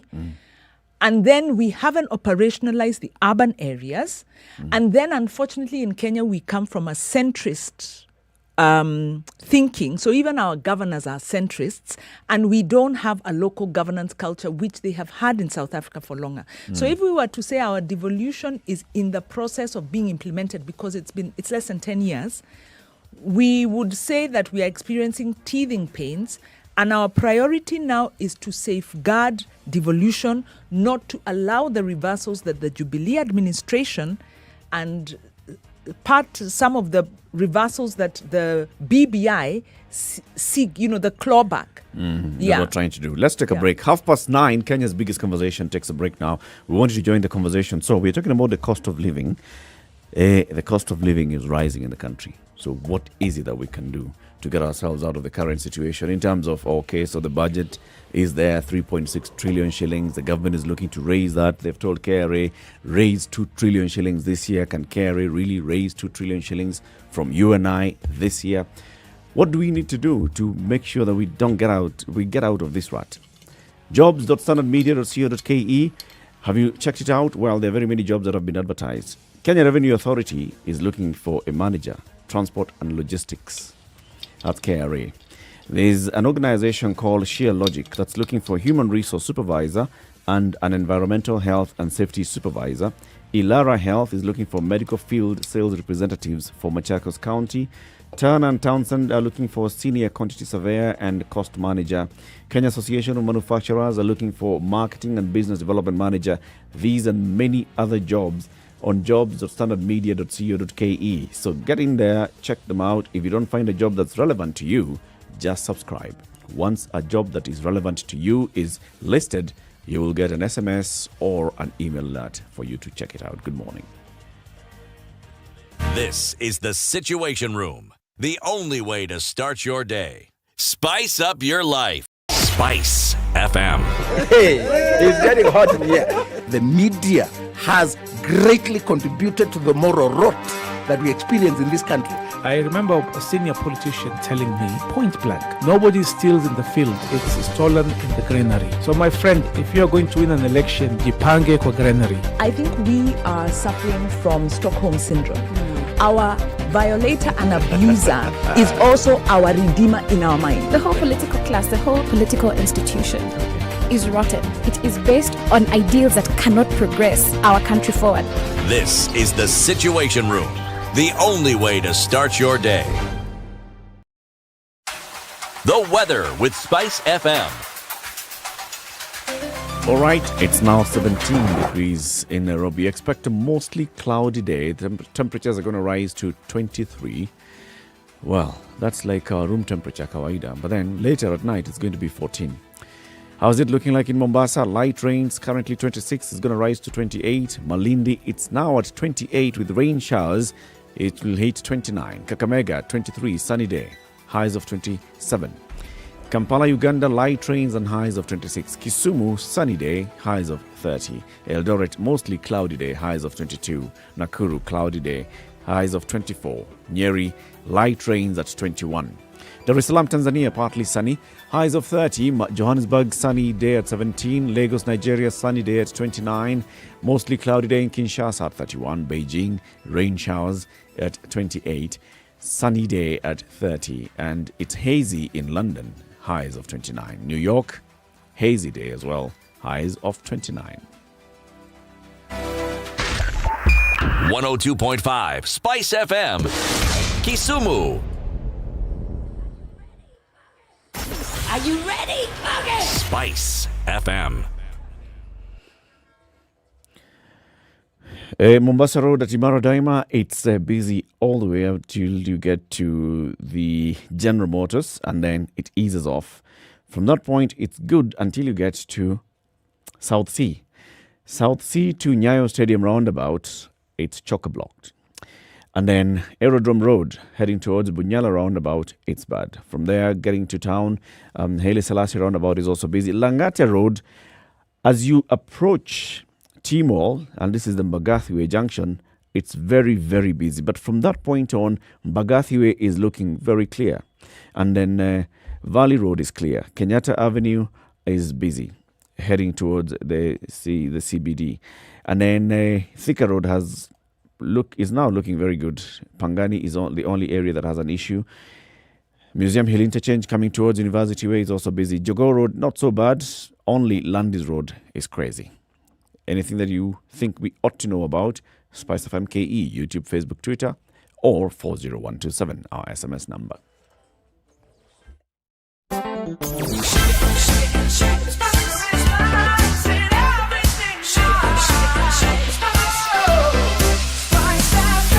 Spice up your life. Mature, intelligent talk every morning. Spice up yourself.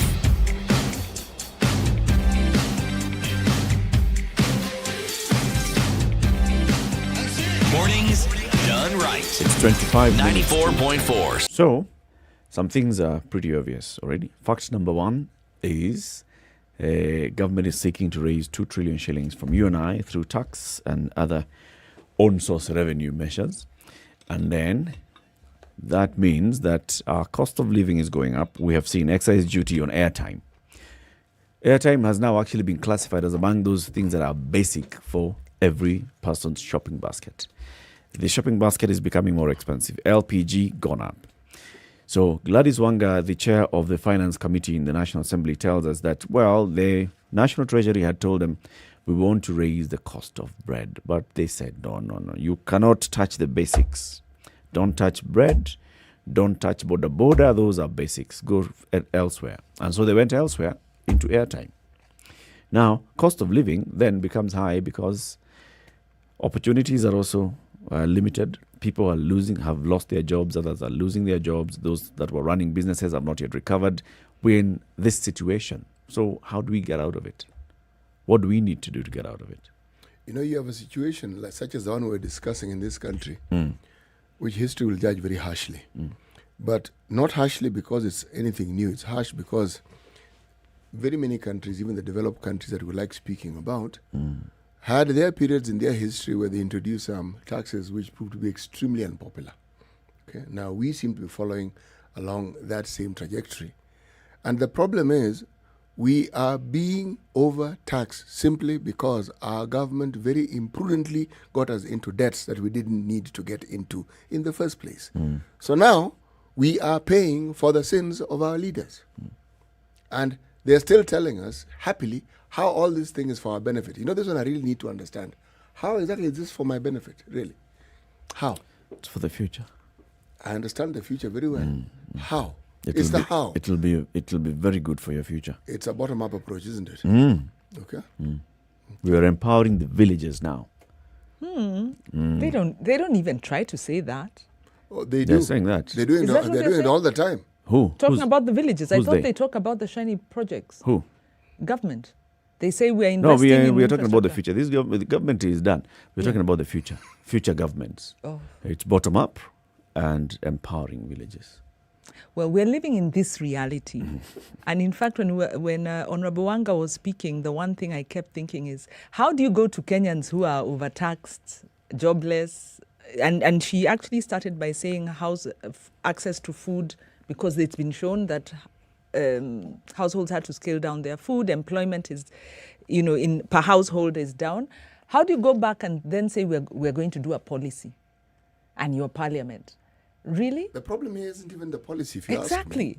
And the issue that many of our farmers are essentially subsistence farmers is not even a problem.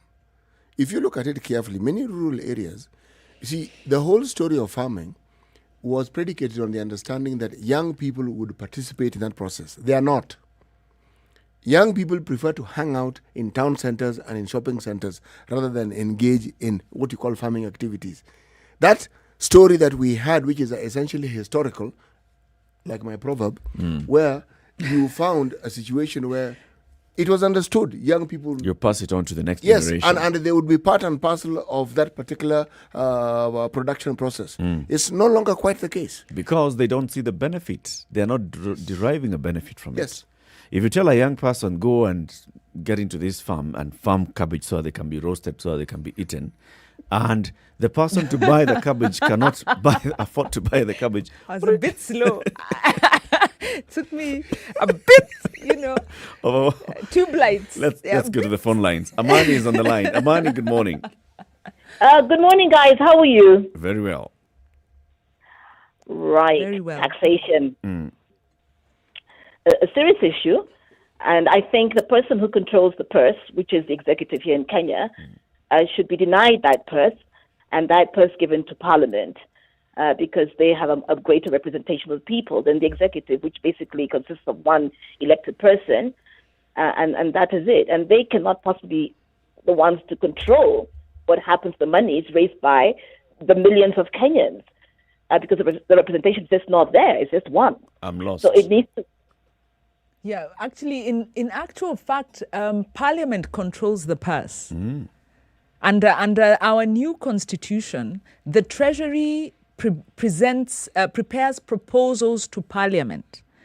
And under the budget policy strategy, which is the first document, kind of the key document that kicks off the allocations or what the government intends to spend and what it intends to spend on, that document is in Parliament's hands. Wanjiro. Yes. Parliament is in the executive's hands. Yeah. Okay? Yeah, okay. So who controls the purse strings? Very good. So under law, Parliament has the power and controls the purse strings, but unfortunately, Parliament has then been pocketed by the executive. So Amani is right. Is that the point, Amani, you're making? Exactly, because the other day, Eric, you had somebody who came on the program who told us that when the allocations are done, they actually have no say. Who? Parliament? No. Yeah, he said... The he said good the allocation from KU mentioned that Treasury implement what they are told. That is what... Is that the person you're referring to, Amani? I can't remember. But about 3 weeks ago, he came in and he said, okay, yes, allocation is not disbursement. Okay. Agreed. Yeah, and therefore, people have literally no say in whether money is actually taken to where it's supposed to be taken. Amani. In fact, it never is taken to where it's supposed to be taken. Amani, before you make your point, let's understand each other. Okay. The national government ministries prepare their proposals, which they give to the Treasury.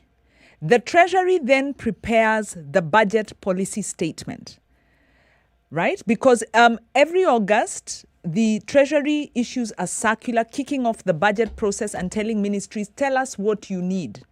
They then give these proposals and compile them into the budget policy statement.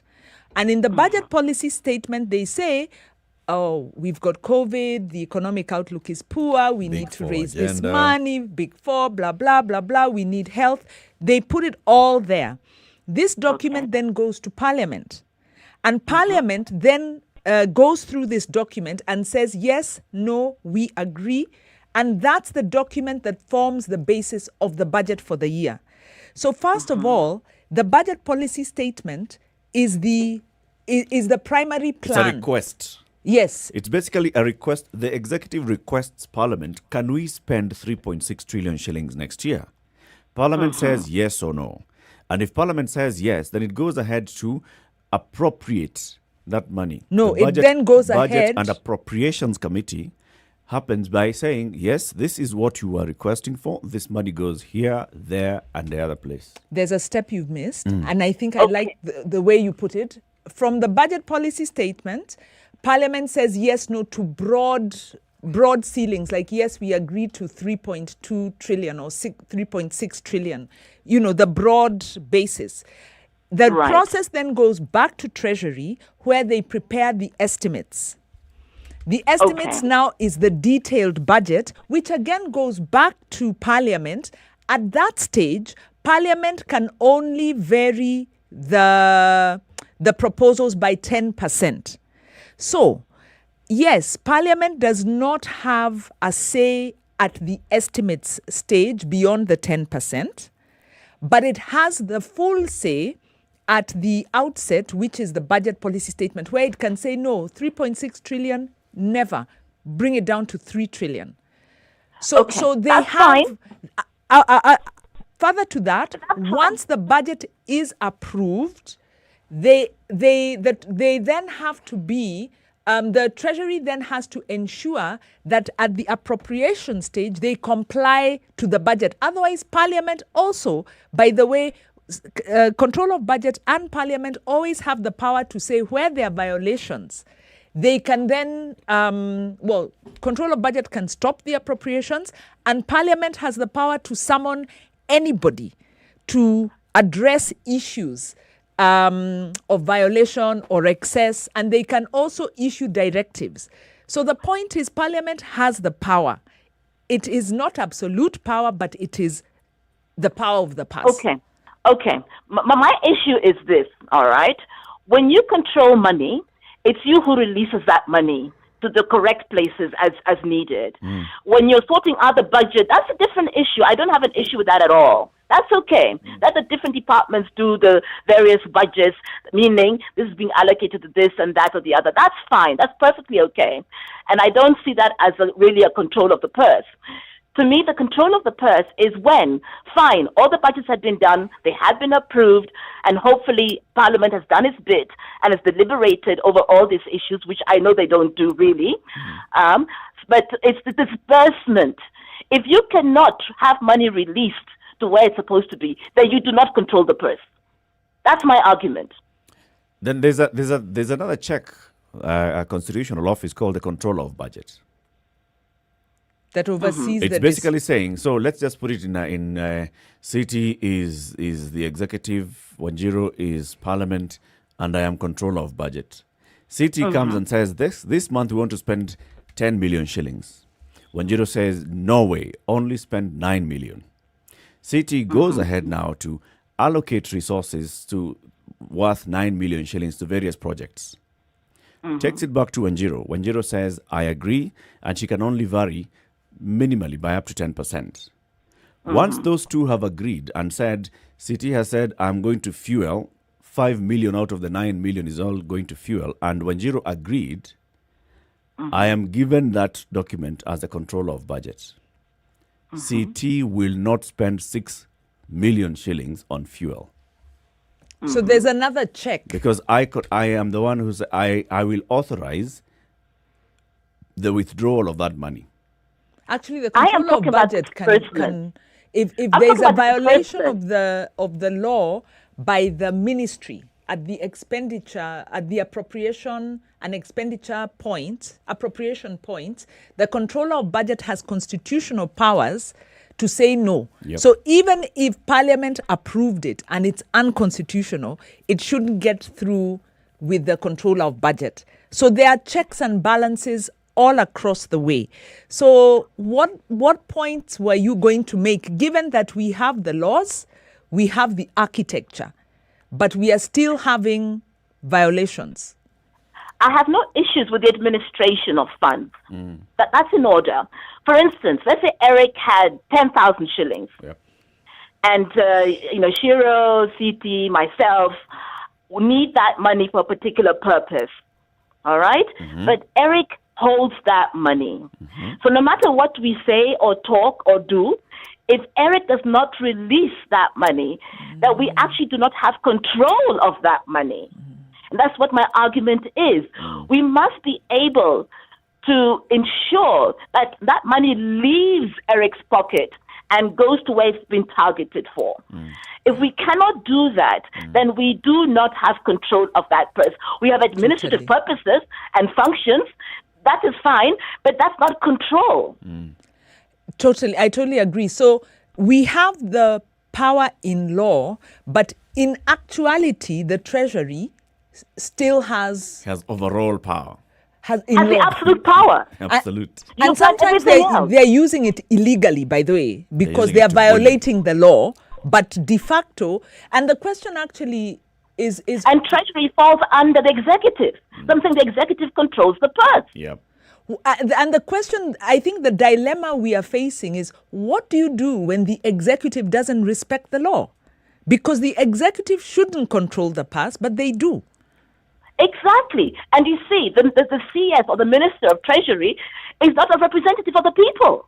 Exactly. He's actually an appointee of the executive.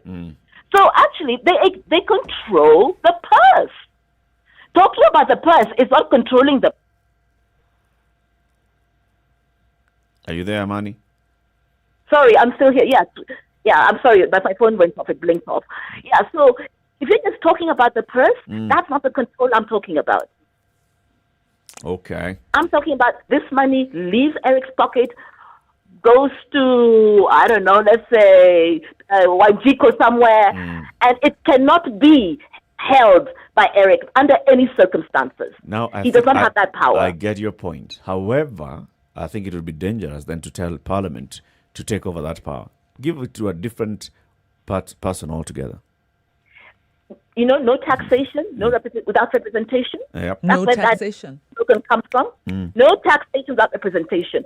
The representation is the one that must be responsible for exactly that money being released to where it's supposed to go, plus other oversight issues that they deal with, which I have no issues with. But representation is that important, that they are representing the people and they ensure that money leaves wherever it is to go to the people. So well said. Thank you very much, Amani. Have a lovely day. Thank you, guys. Same to you. Take care. Mwangi, Nairobi, good morning. Good morning, Eric. Good morning to you. Hero and City. Morning, Mwangi. Yeah, is City still there or he's roasting vegetables? He's too quiet. You know, he's trying to see if they are roastable. He's not convinced. Now, the point I wanted to make is right from the beginning, right from nominations. Anyway, parties are what? Parties are personality-based. So now, to get nominations to the party, you need to be in good stead with the head of the party. The owner. The owner of the party. So what I'm saying is they'll only nominate somebody that will play ball. Yep. Yeah? So whatever happens when the executive goes to Parliament, since the MPs are actually, indebted to the owner of the party, he has to do what he says. Yeah, that was my point. So they're controlled ab initio. I beg your pardon? They are controlled from the very beginning. Exactly. There's nothing like independence of Parliament if the members of Parliament are answerable to the head of the owner of the party. And the owner of the party is the one who's the president or the brother of the president. Exactly. In fact, at some point they were saying Parliament operates like the party headquarters of Jubilee when they were doing the tyranny of numbers. Thank you, Mwangi. So right from the beginning, Game imechezwa. Thank you very much, Mwangi. Rigged system. It's a rigged system. Rigged system. So how do we rig the system?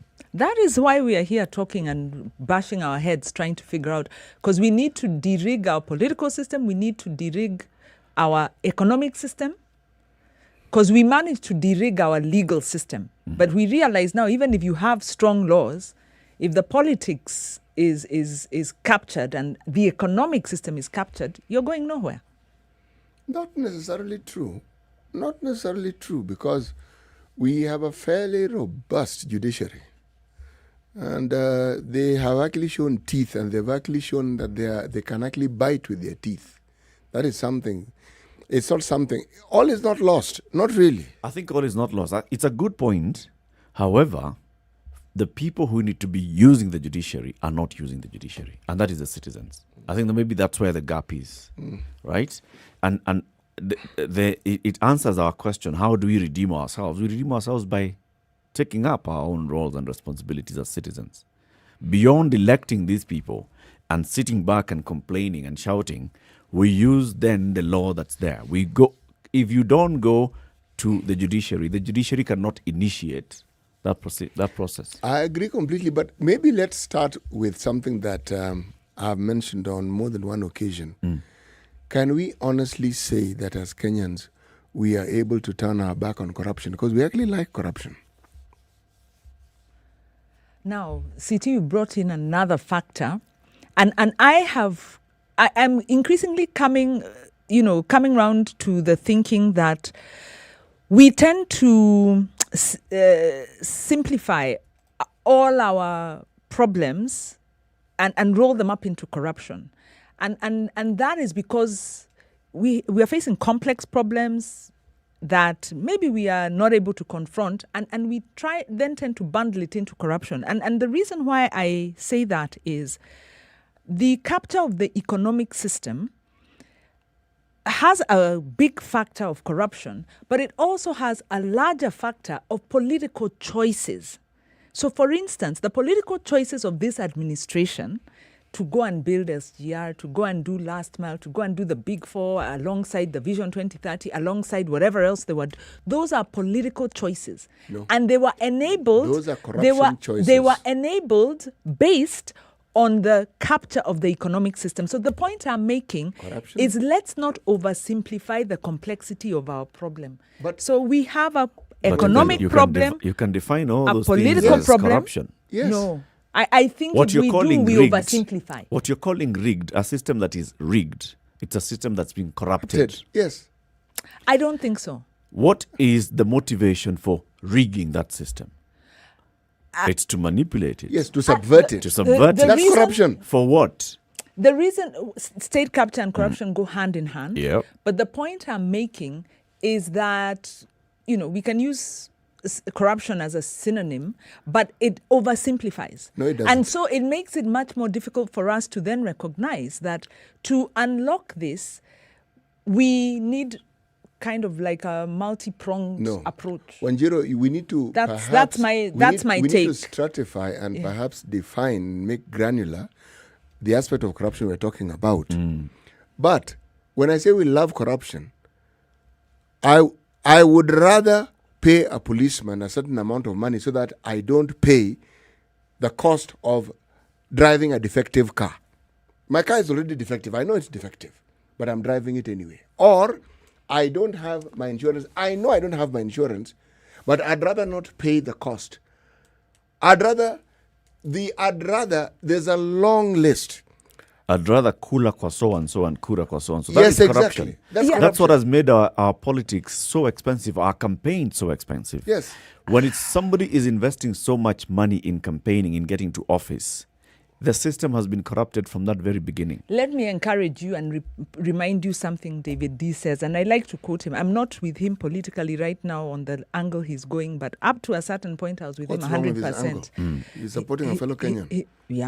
That's his right, and it's my right to follow or not to follow. Correct, So well put. he talked about when you're assessing government, you look at whether it's competent, you look at whether it's corrupt or not, accountable. You also look at whether it's democratic. And there could be other things you look at. So the beauty with that is you can then actually make a better assessment of this administration. Because his argument, if you recall what I said, is Jubilee fails on all three. Kibaki failed on one. Moi failed on two. Jubilee fails on all three. They're incompetent because they don't run the administration properly. They have weakened institutions. They've got very smart people, but they use them for the wrong They lack reason. accountability. They lack accountability, grand corruption, biggest we've ever seen, and they're not democratic. So that is why we are in this mess. And that's why we are even at a loss as to where do we start? We can't put them in check because we ourselves. That's the point we we're lack trying to all make. those things. Who? All of us. We. When you sit back and you start accepting, you start saying, but you see, this devil is better than the other devil. It's okay. What This have you devil just done? is incompetent, but if he is the devil who's in charge and not the devil who's the deputy, I support the devil. Come on. Where is the power? He that has the power is the one that holds You've the told us highest to look at administration, responsibility. not to look at Uhuru. It's the Jubilee administration.